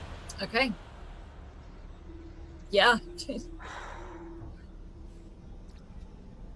In fact, with that, you don't if you don't manage to basically stab this guy because of how far you've thrown him. It's almost like you get a surge of energy back and you grab him, and JD, you feel this weight come off you as Coil launches this person across the room, and they smash into the wall on the other side. And they lay pretty still. They're twitching, but they lay pretty still. JD, it would be best if you were to leave quickly. JD is just like tears I'm streaming down her face. I'm gonna hold a hand out for JD. She just nods and just like continues scrambling for her room. I'm gonna do that thing where like someone's on all fours and you like pick them up by their center. I'm gonna try and like pick JD up, and as I'm picking her up, I'm gonna be saying, JD, you need to leave immediately. Leave. Go. Where do I go? Someplace safe. Looks like I can find you. I have your heat signature. I will be able to find you no matter where you go, but you need to go, and then I will come for you. Welcome, readers. Perfect timing. And you can see JD as you're sort of face to face, kind of with Coil. You hear Bash make this very strange robotic screech noise as it sort of throws itself at one of these people trying to get in. And Bless also my robot cat. The Wizmos have grabbed, you can see part of your tools and things like that as they are just going through your toolbox and launching them at whoever's trying to come through the door. If you cannot take Soren, I will bring Soren. They are not here for Soren, but I cannot stop them if I need to protect you. Please, JD. I can stop them, but you need to go. You need to survive. JD just can't seem to speak, but she nods and then runs for the back door. You will pass Artie on the way. Artie, what are you doing? How are Dot and Vestal doing getting towards the back door? Because I imagine we can all hear all this going on. Mm-hmm. Are Dot and Vestal standing up? Are they gone? Where are they at? I have a feeling that Dot is going nowhere until all of her companions have walked out the door. Like, she slid on the ice and she corrected herself, and she's just gonna start. She's just back to a defensive stance, locking that side door. Okay, if JD started going out the back door, Artie goes out the back door. And you can drag Soren with you very easily. Yeah. You can throw that back door open, and Dot has made it for situations like this. It's almost built like the clinic. You can see a set of stairs that run down the back of the building, down onto one of the lower level things, and there is a set of bikes much lower down. One's not even sure that they were there. Dot's always prepared. I know someone asked at one point, like in chat recently, like about Dot's bug out bags. No, she's got a full get the fuck out of Dodge bag. Like she's just ready. Also, thank you, Jodie, for giving everyone an advantage. Aww. Coil, what are you doing as you have sent JD and Artie out the back with Soren, and the Gizmos are staying near you and they're throwing, but you see Bash and Turkey Burger rush out after Soren and JD. Is Vestal still on the ground? Vestal, would you have tried to get up, or are you doing something else? Because you can get up if you want. Is the person that tackled me still over or near me? I mean, I shot him, so he's not on you anymore. He's next to you, but he's swearing a lot right now. He's just been shot in the shoulder. What does he have as a weapon? He has a stun baton. And you can also see a set of those, like, handcuffs as well. If I catch him off guard, can I force the end of the stun baton to, like, an open part of skin and just turn it on? Yeah, roll a speed or a might, whichever one, because if you're doing this quickly or... Should I do this with You got this, you got this, you got this. Yeah. Hey! Oh, look at that. You did get this. It worked. Yeah. Oh, is Alice frozen? Describe... No, I'm here. Okay, there you are. Maybe I froze. Yeah, while he's like dazed and confused, I'm gonna just grab it and I'm gonna force it in like underneath whatever, if he has headgear on, just like around the neck, and force him to click the button and see if I can stun him with the stun baton. Yeah, you can literally just come around the back and you find that just that bare bit of skin underneath the collar, and you can shock him straight in the neck, and he just sort of freezes, like jolts quickly, and just drops down, passed out on the floor. I'm also gonna take that stun baton and head back door. Dot and Coil, you're the last ones in here. There are 3 more coming in through the door as these Gizmos are just throwing whatever they've got at them, and one of them gets booted across to the back of the room. I'm gonna rush towards the 3 coming into the door and attempt to make some bashy moves, some bashes. And before I do, I'm just gonna look at Dot over my shoulder and say, "Go. I will be able to find you." Dot nods, she goes, I will. And then she like waits until she sees Vestal actually leave before she starts backing up. And then she'll run out the door. What? Sorry, no, Coil, roll for me. Okay. I'm gonna do a successive attack, which takes 2 speed points, so I can make 2 foes. Okay. And I'm gonna use the advantage on this because I feel like it's really important. Whew. Well used. Describe, so Dot, you can start running. Okay. And you can sprint out the door after Vestal, who Vestal's probably looking a little bit more tired after having the wind knocked out of her. And you've got Artie, you can see Artie down below with Soren and JD by the bikes. What are you doing as you leave? Dot is going to shut the door.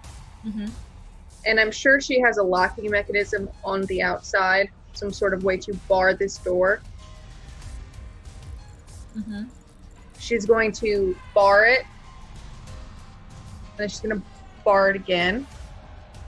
And then she's going to send a voice message to Coil. The back door is barred. I will get them to safety. And then she's going to run, and she's going to run into Vestal, because I'm sure she's got a lot more energy, and she's just going to, put her arm around Vestal's waist and, pull at her, let us leave. We have to get out.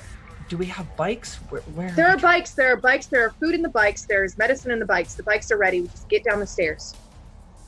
All right, and in response, I'm actually going to grab Dot, and I'm going to use my far step just to move quicker.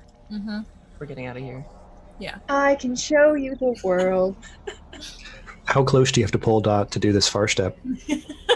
Pretty close. So, Like, I mean, well, the thing is that she doesn't have to pull her that close, but she does. So fair. and you can fast step down, and you sort of, in fact, Artie and JD, you see Vestal move inhumanly fast as whizzes down down these steps that you have got down, as you can hear that clang as Soren is effectively being dragged down here, because Soren is heavy. She's just solid metal. What are you all doing as you arrive at the bikes? Are we going? We need to get far. We need to get far fast. You know, Adam Watson was talking to Coyle. He told her to go for the edge. The edge? The edge. It's We the have second enough- time we've heard we gotta go. We have enough supplies on the bike to get us far. I don't know how far because I don't know where the edge is. We'll go a distance and we'll hide somewhere. See if Coyle gets out.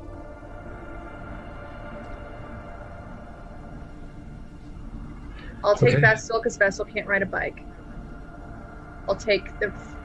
Because I'm sure she has 4 bikes there. An extra one, just like 4 bikes for all of the humans. But because Vestal can't ride a fucking bike by herself, she's just going to take all of the supplies out of that bike and put it on hers.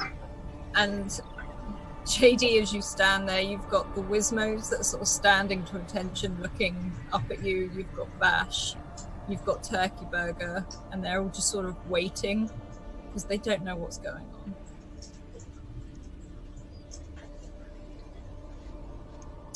JD, you okay to ride? I didn't want to kill them. I didn't want to kill him either. Oh, I did. Yeah, I mean, yeah. Those people are the ones who killed my parents. There's the ones who kill innocent people every day for stealing food to feed their family. I don't want to kill anyone again. Anyone. I want Adam Watson gone. I can't do it. I can't. I practiced with this gun, and I can't even use it. Alice, how long has it been since we left the room itself? Oh, Like- minutes. You can still hear the chaos of Coil in there. Can I don't want to do this. I have up to 5 minutes where I can erase someone's memories. Mm-hmm. Do it. I'm gonna step towards JD and would you rather forget what happened?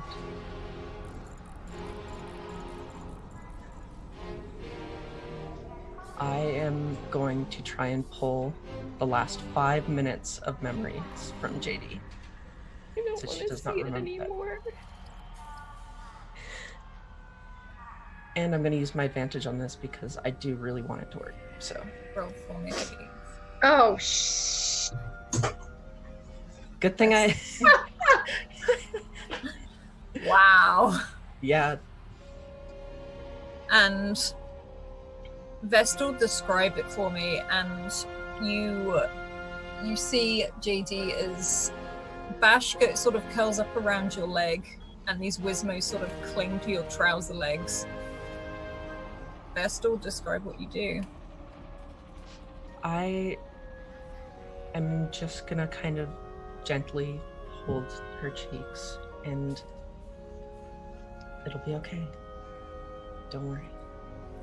And like with the first time I use this, it'll be like a wisp of white light that kind of just floats out the side of her temple.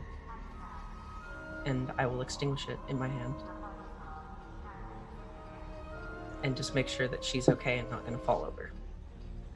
Mm-hmm. And the last thing you remember, JD, is a knock at the door.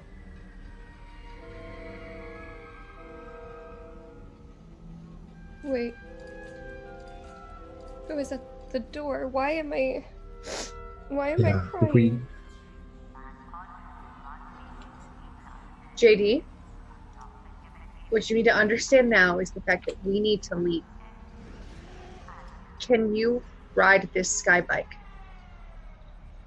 Of course I can ride a sky bike. What kind of question is that? Then I need you to get on this sky bike and I need you to follow me. Okay. Which one of you is taking Soren? Artie? JD? Which one of you is the carrier?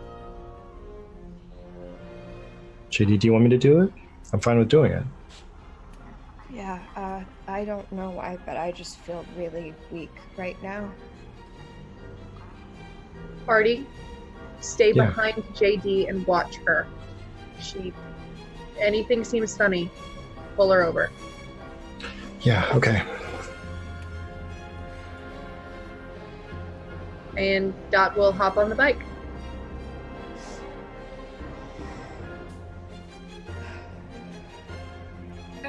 We will as well. You can all hop on the bikes. Artie can take Soren very easily and sort of almost like attach them to the bike. Vestal and Dot can lead the way out, and JD, as you climb onto this bike, you can hear sounds from the apartment. Nothing, just more like bangs and crashes, nothing human. As you look back, your eyes linger, but Bash seems to catch your attention, almost to distract you from it, with the Wizmos climbing on the back of this bike, and Turkey Burger lands on your shoulder as you kick this bike into motion, and you can all whiz off just in the opposite direction of this apartment. And back in the apartment, Coil, on that roll, describe to me how you take out the last 5 that come pouring through the door. I do some like super sweet moves.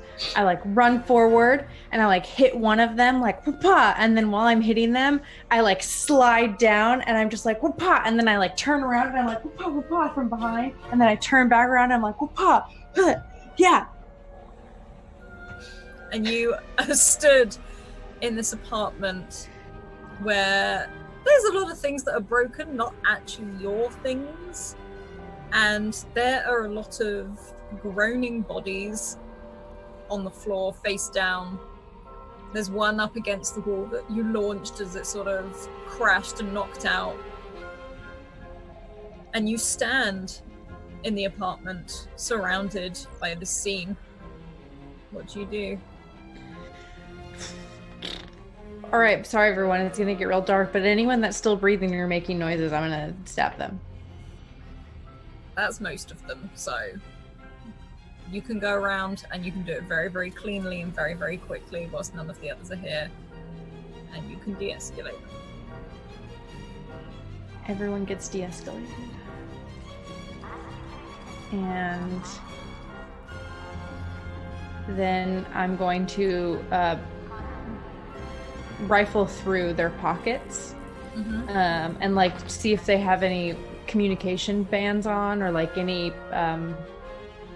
what do we call them in this world? Basically the bracelets. They've all got one on. It's like a standard use. You can see, in fact, they've all got the logo of Protectors of the Peace on them. They're in their uniforms. You can see all of these. You can see the stun batons. You can see some of the guns around. It's all there. I'm gonna take all of their bracelets and break them, except for one. I'll keep one. But I'm gonna smash all the rest. And then I'm gonna turn the one that I kept on and see if I can.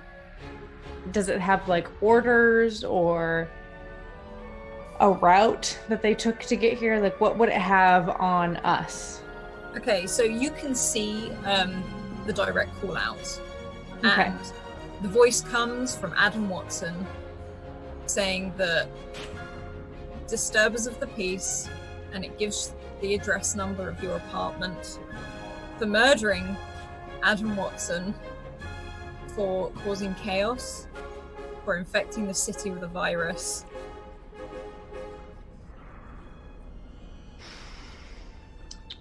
And for 2 unlicensed robots.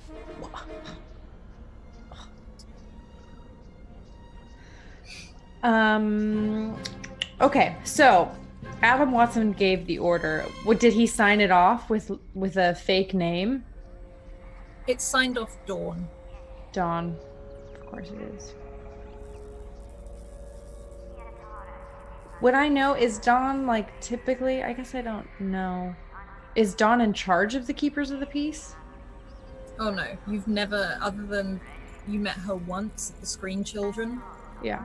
You have no idea who this person is. Okay. I'll keep that. I will keep that bracelet. And then I will. What electronics are left in the room? You can see the microwaves. You can see I mean, like the computers and stuff. You can see, I don't know, JD, would you have grabbed your laptop or did you just run? Did JD grab her laptop? No. No. Then you can see the laptop still in the same place. It looks like it's been knocked. It doesn't look damaged, but it has been knocked off where it was. Okay. I'll grab the laptop. Are there any other electronics, any other computers? You can see lots of wires and lots of basic stuff that you know that JD has, like the tools. There are tools everywhere now after the Wismos have thrown them everywhere. You can easily collect all of those up as well. No, I'll just take the laptop. Mm-hmm. I don't want to carry too much stuff. And then I'll turn to the I'll turn to all the electronics that live in this apartment and I'll say, more will be coming to check in on them. Do I need to destroy you, or will you keep the secret that we have left? They all start shutting down and switching off, not saying anything, other than Kevin, who just bings and closes his door shut, and all the lights in the apartment turn off. Great. Love it. Easy. Then I'm going to go upstairs to Telemachus's. Telemachus. That's more than one, yes. And go to her apartment. You can go up there. They don't. Because I've never been there since I've been activated. Yeah. Again, this most recent activation. Yeah. No, you can go up there, and it's very much how it was left. It was from where you saw Soaring collapse. You can see in the position where that happened, but other than that, it's standard apartment. You can see where it looks like some of the protectors of the peace had come downstairs, but they had definitely camped out up there and moved down once they heard the commotion. Okay. But the apartment looks clean. Does it look like they've been in there for a while? Oh, yeah. This there's not much in here that looks like, it doesn't look ransacked. Okay. Other than you all sort of moving in there. You can see that same picture of Telemachus, a woman and a man either side of her on her graduation day.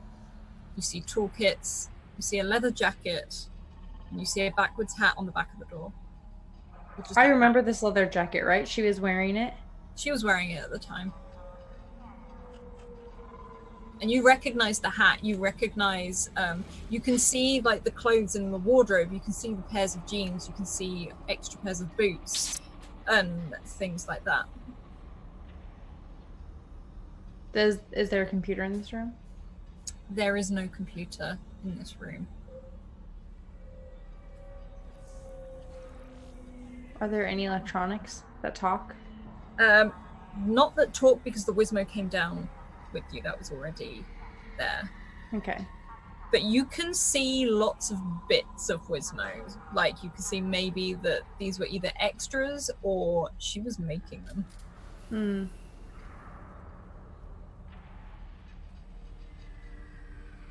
Okay. I'm gonna grab the jacket and the hat. Wait, where's Crowbar's headscarf?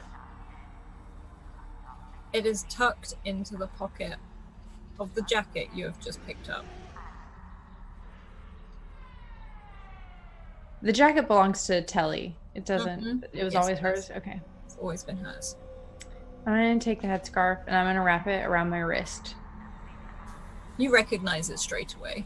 Yeah. Yeah, I'm gonna wrap it around my wrist and I'm gonna leave the jacket. And then I am going to head out and activate my human stench finder when I stole everyone's stench. What You felt did like also get forever an ago. audio call. You did get a quick dot call. Yeah. So I'll go out the front door. Pretend that nothing happened. You can stroll out of that front door as casual as you like. I'm gonna close the door to the apartment though. Like Yeah. anyone who is killed in the hallway, I'm gonna bring them in. Close the door. Yeah. You know what? Wait, this is what I do. I'm gonna leave. I'm gonna walk out of the apartment, and then I'm gonna walk back into the apartment.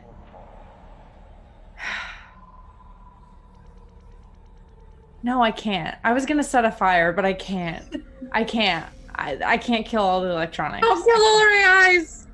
I can't. I can't. Oh my gosh, I can't. But I do walk back in and I like stand in the middle of the apartment and I'm just like looking around. And in my head I'm thinking, I don't want them to find us. I don't want them to find anything about what we're doing. We need to stop Adam. We need to save all of Eden. I can't kill the microwave. I just saved the microwave. You just liberated I just liberated the microwave. I promised him that he would go to a place where he was used and useful and fulfilling his purpose. I can't take that away from him. But I know that they're going to come and they're going to be looking for us. And I don't know, I could have left evidence. There could be any number of things that will lead them to us eventually. They'll always be looking for us. We'll never be safe until we stop it. But who knows how long that'll take. And even if we can. So then, even if we can't stop it and then I burn the apartment, like, what's the point? Then I just burn the apartment for no reason. Is Claire saying all this out loud? No. No. I leave. I just leave. I'm not going to set the apartment on fire. You can leave. And you close the apartment door behind you. You hear more sirens in the distance, not super close, but you suspect more are coming. And you can walk round the back of the building, and your sensors and your detection, you can pick up RT, JD, Dot, and Vestal very, very quickly and head off in the same direction as them. Are you trying to find a bike or are you running? I'm going to run. Okay. And you start sprinting. And what are the rest of you doing? Is you're way away now. You can't hear anything anymore. You can hear that faint siren in the distance. Make up your mind, please. You hear a siren in the distance, but otherwise you're very much away from the situation.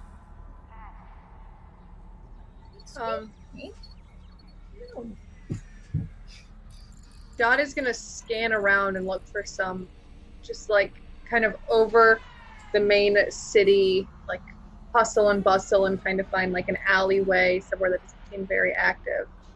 And she's gonna pull over that way and she's gonna try and call Foyle again. Okay. What camera did you switch to? I didn't do that. That was really weird. I was trying to open a new tab and I guess it switched to my Mac. I just love how you like look down at yourself like, I was like, what just happened? All right, good to know that that command means something different in Zoom.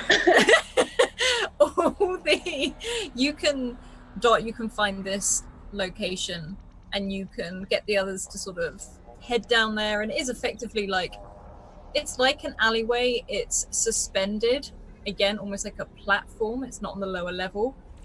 And it's between these two huge buildings. And everyone can start to land there briefly.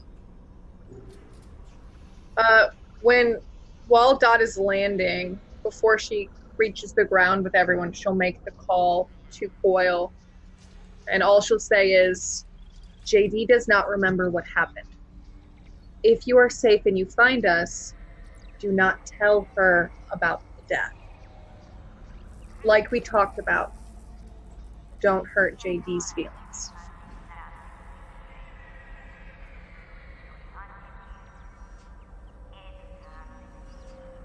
And you can all land on this platform. What are you all doing as you land after escaping this?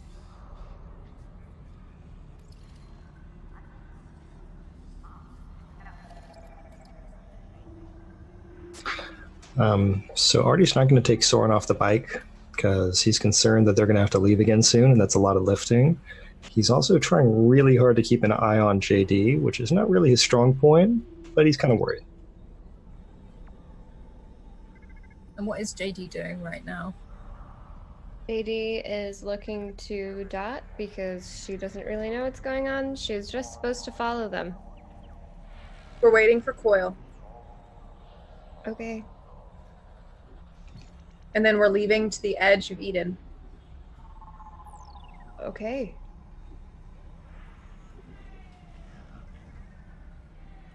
What happened? We had unsavory visitors, and we decided it would be appropriate to leave. Okay. JD, trust me.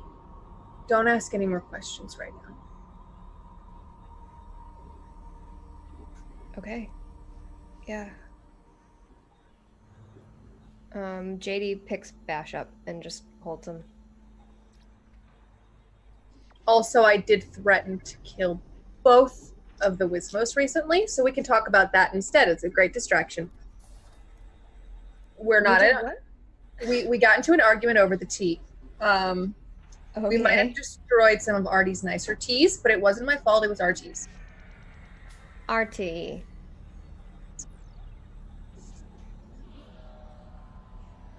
It doesn't seem that important right now. But it's a good distraction.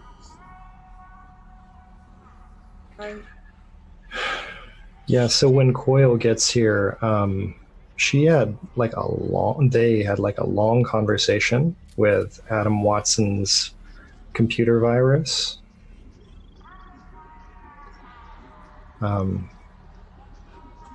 Yeah, I think Coil's got some mixed feelings about the whole thing.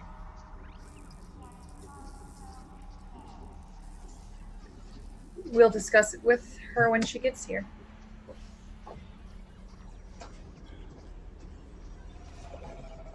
And you can wait and wait for Coil. Bash every now and then sort of just paces up and down.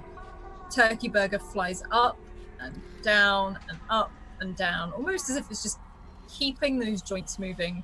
And the Wismos they're sort of walking over by Soren and just tapping her here and there, almost as if they were curious as to why she's not waking up.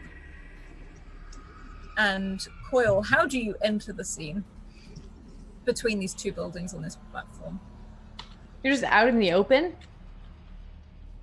No, they're between. It's almost like an alleyway. It's a tight alleyway between buildings, so it's actually like it's in the shade. I'll ping Dot before and send a message saying that I've arrived, so that when my figure just like comes into the alleyway, I'm just like, huh! It doesn't freak them out. But I'm just gonna walk over. And you can arrive. Am I covered in blood? Would you have washed it off? Well, that's what I was gonna say, because it wouldn't be cakes. If you're doing it efficiently, it's not gonna be everywhere. okay, then because I would have washed anything off after getting Dot's message. Then no, you're fine. Okay. Yep. I just walk up to the group. Coil, what conversation did you have with Adam Watson? I have had many conversations with Adam Watson. All right, I know you are a robot, but I also know you're smarter than that, and you know what I'm talking about.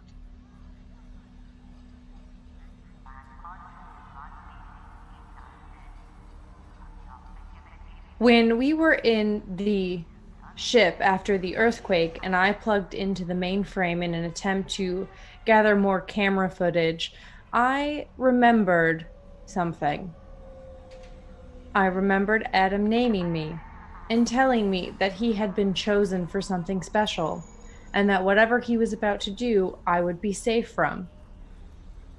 And then I was told by the keeper that I had helped him escape and had been deactivated. Adam told me that I was a carrier for a virus that has now infected all of Eden, and that in a week and a half, everything will end. Interesting. And I was told the edge of Eden is a place for us to go. Adam said that he was freeing everyone from the box that we live in, the box that is Eden. That the woman who came to visit him, the one with the dark hair, the one who said he had a purpose, took him to the edge of Eden and allowed him to see it. I believe that I was with them when they began their plan. The Adam that we see now is not the real Adam, but I uploaded him into something which allows him to continue reaching out to us. He told me that he killed Crowbar for taking something that belonged to him. I believe that I was always meant to be with him and be a part of the plan.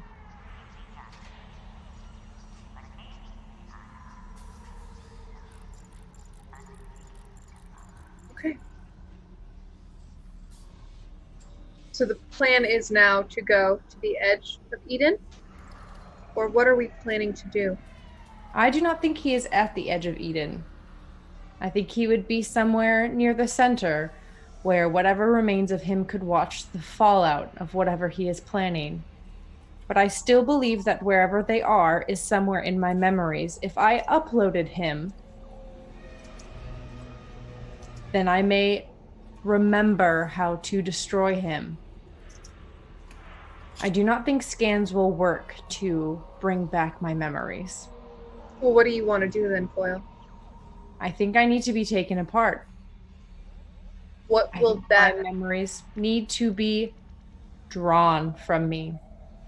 Whatever block is put in place, we don't have time to search for original backups that Crowbar may or may not have. Whatever this is, we don't have much time. Where is your memory hardware on your body? I don't know, in my belly? I don't know. So it's your body. You can tell me. You're the robot. You know where it is. You pick. It's in my belly.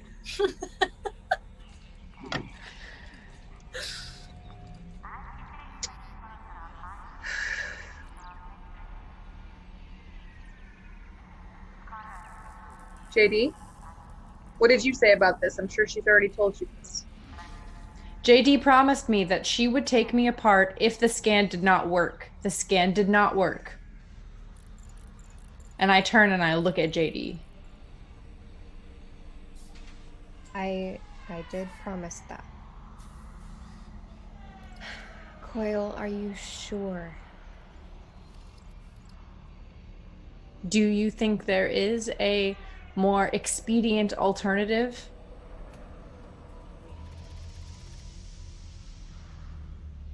No.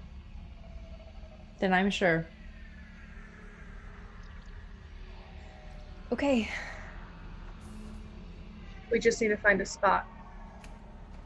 Yeah. And, and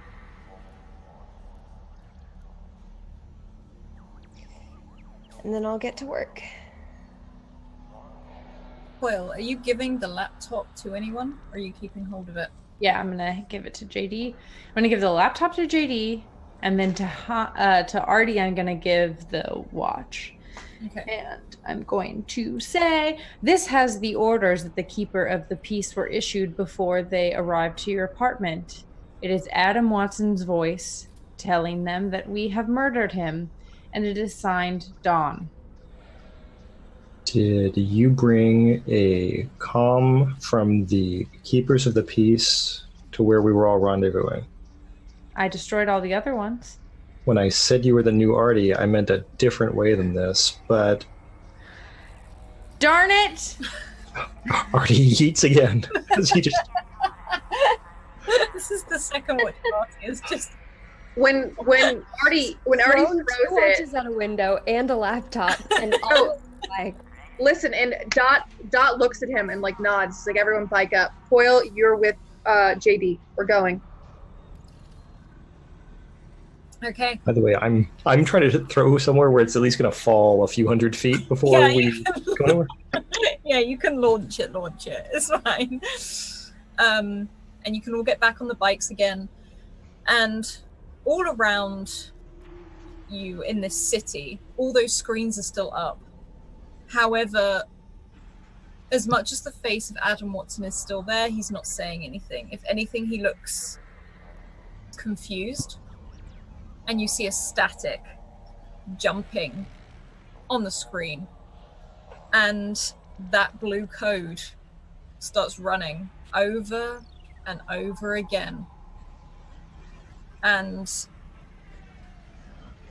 you can see, in fact, all of you roll me an intellect check, please.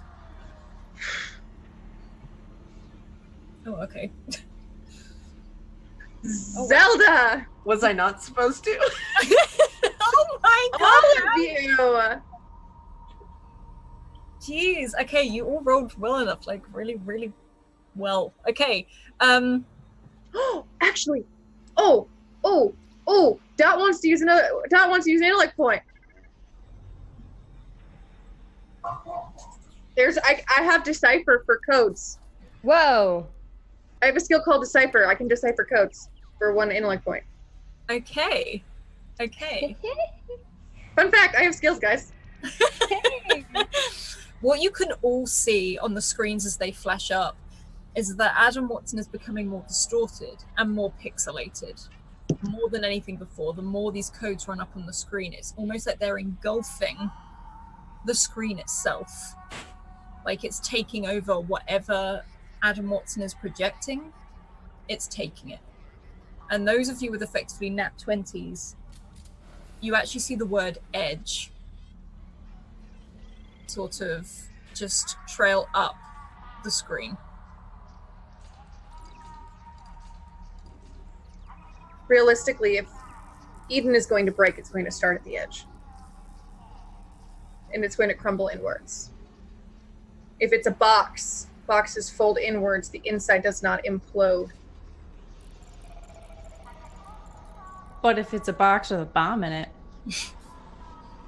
No, that'd be too easy. Adam likes his games. Dawn likes her games. The edge is somewhere no one will look for us. Peacekeepers won't follow. The real question is, do we want to take sky bikes or do we want to go down and try and find a tram to the edge? What would be quicker? Sure thing. You mean like a spaceship tram? I mean, if it has access to the entire thing. My concern, though, is whether or not the stuff's working. It would keep us out of sight if we used the tram. It would. And it's not like we don't have a killing robot machine in case of a visitor or two. And then she kind of nods at Coil because Coil's kind of a badass. And Yeah. when you say that, I make a fuzzy, uncomfortable face, but then I go back to my neutral face. Ugh.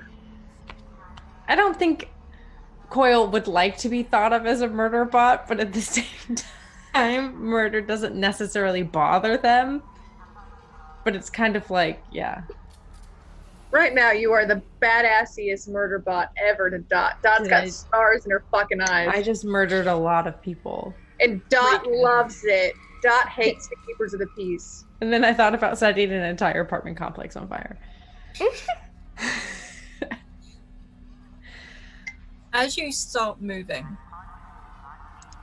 this code takes up every single screen. It takes up the screens on your skybikes. It takes up all of the advertising screen, every screen on every building, even on the laptop. It's just running over and over again, and you hear that static in Adam Watson's voice as it starts to break. And then everything shuts down. Everything goes dark. You hear that click and that sort of massive power down sound of electricity.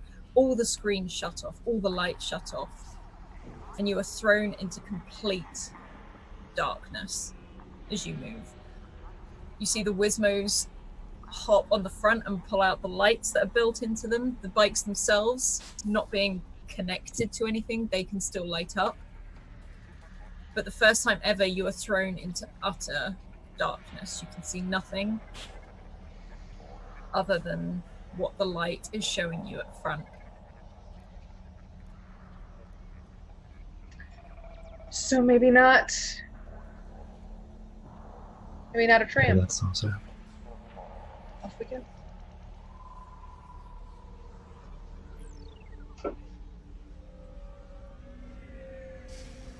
You keep moving, and you move for a long time, and you can see a lot of people panicking in this darkness. This is not something some people have ever seen before. And you think you can feel a breeze from somewhere. Again, something you just don't feel here. And as the lights are going down, you see people panicking. They are closing their doors. They are closing their windows. They are heading out. Some are heading out to the streets and just running, but you don't know where. It's not raining. It's 2:00.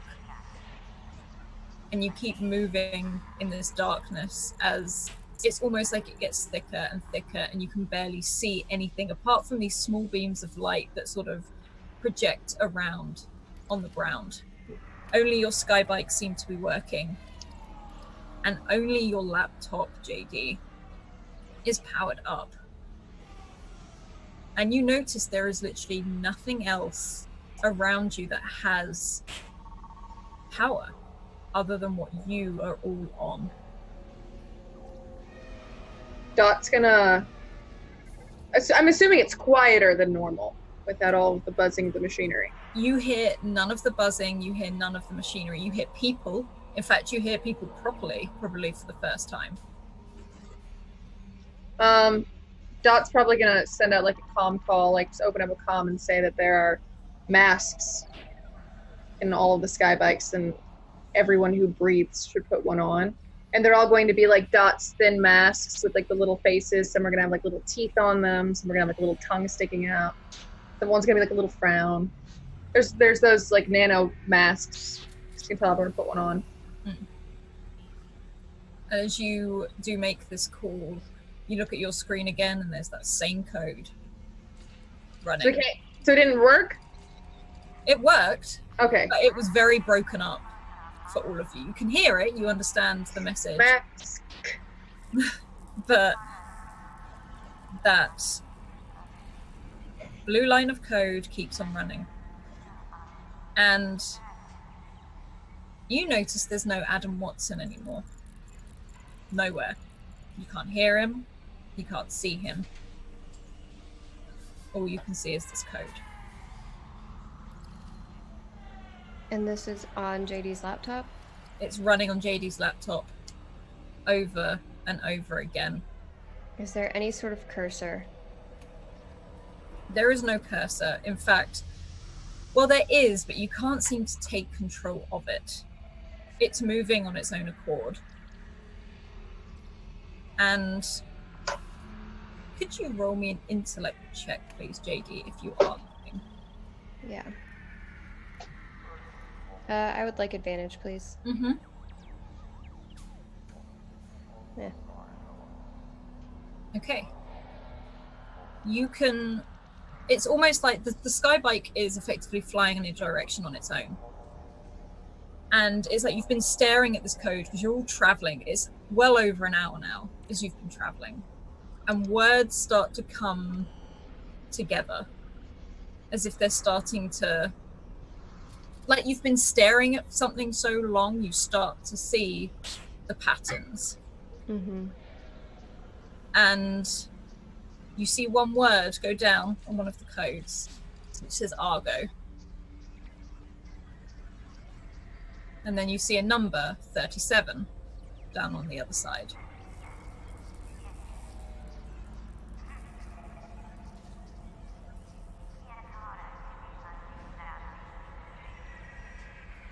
Sounds like a bunch of cryptic wool honky to me.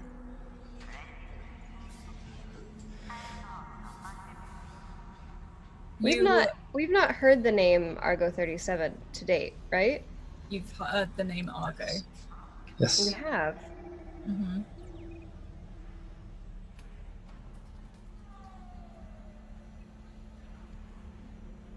Okay. It was, I think we saw that in our hidey hole in the brick room, or that other.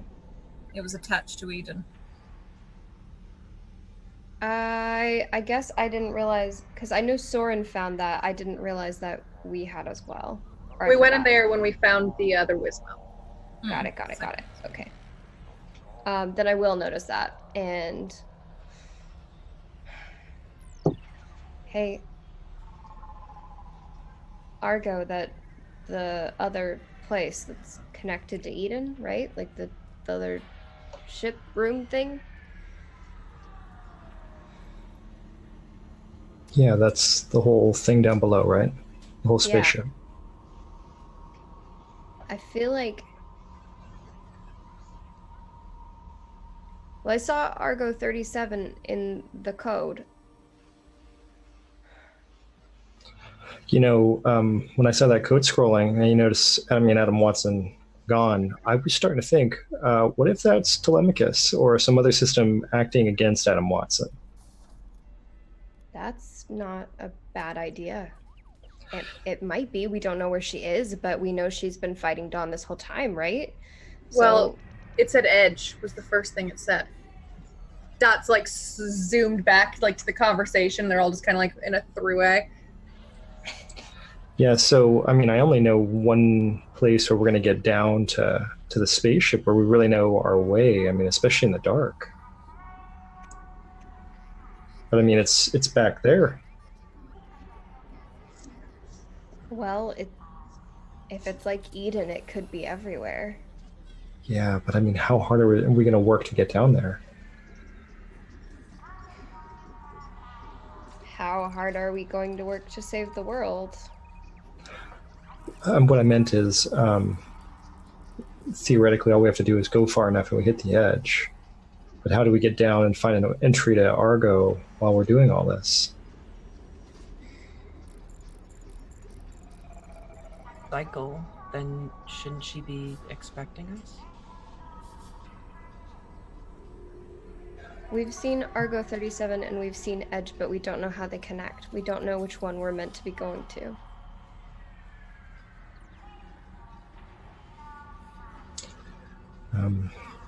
Is Eden not a spaceship of its own? Perhaps at the edge there is Argo 37.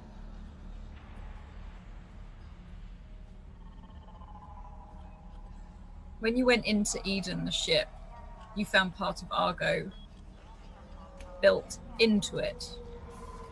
Or Eden built onto Argo 37. Okay, so, we either turn around or we keep going, right? And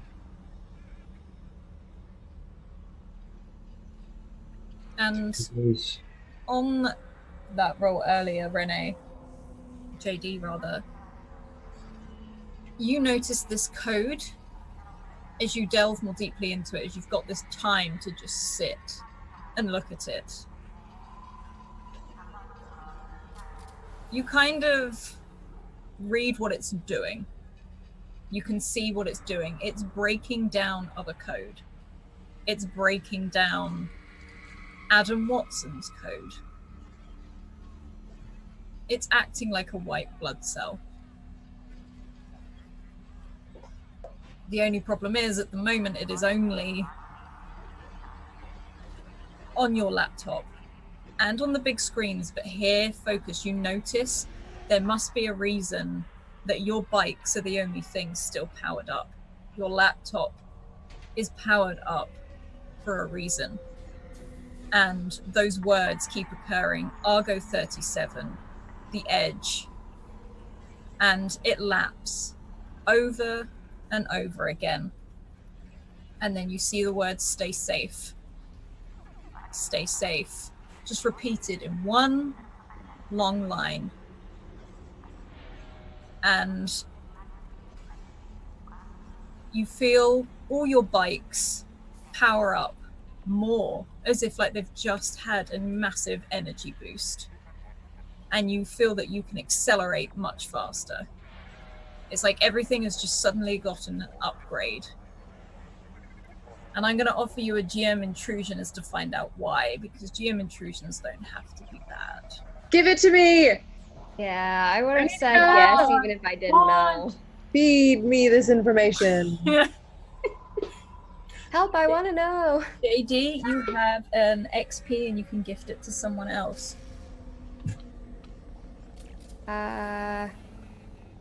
One for Vestal. Okay. And you spend this time, as you feel the bikes power up, you can connect everything together and start researching how it has modified, how it has got this energy, why all of you still have power as you move. And you can look at this code. And it's no longer on the screens, it's literally just on the laptop. And running down after staring at this bright light, because it is bright. If you look away, you've got that black spot just because of how dark it is out here. Yeah.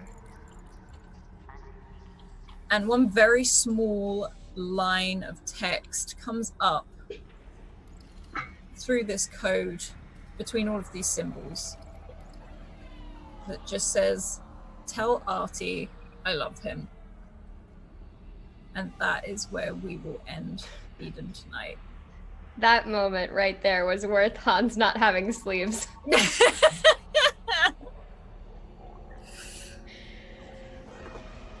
Okay.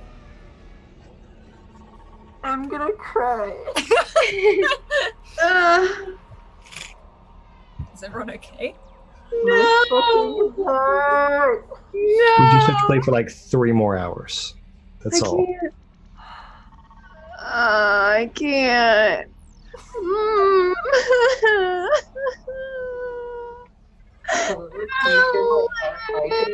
Hey, let's focus on the good stuff. We got a Dotstal kiss this episode. I'm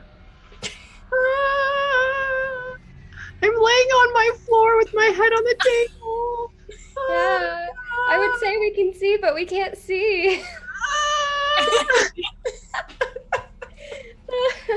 I'm just really proud right now. I don't even know, like, I'm just very proud. That's all. So proud.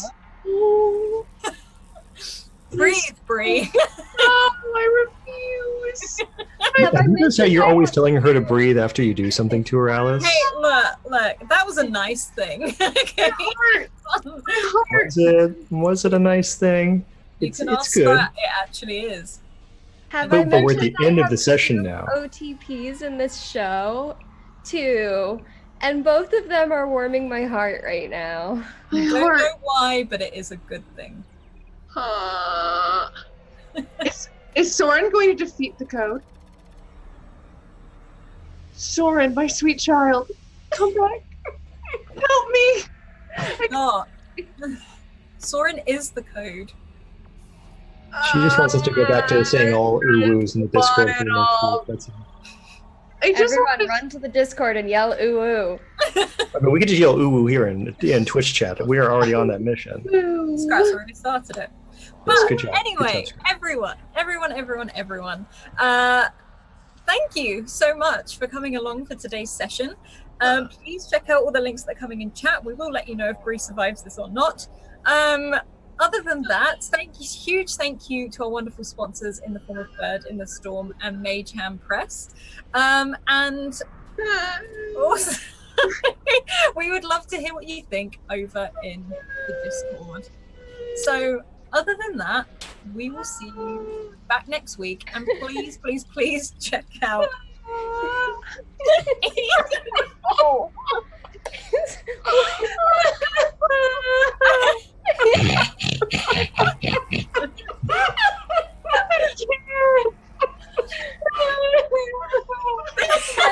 We know. She knows. I know. I'd like to Bree say found dead. I genuinely this is why no one trusts me. This is what Eden does to us. Yeah, I'm sorry. This is what Alice does. But I love you all, I swear. It's why I do this. So anyway, we will check you out. Come and check this out next week as we roll on to episode 10. Hashtag Edenfall. Hashtag Edenfall. See you later. Bye. Wave Bree. Ah!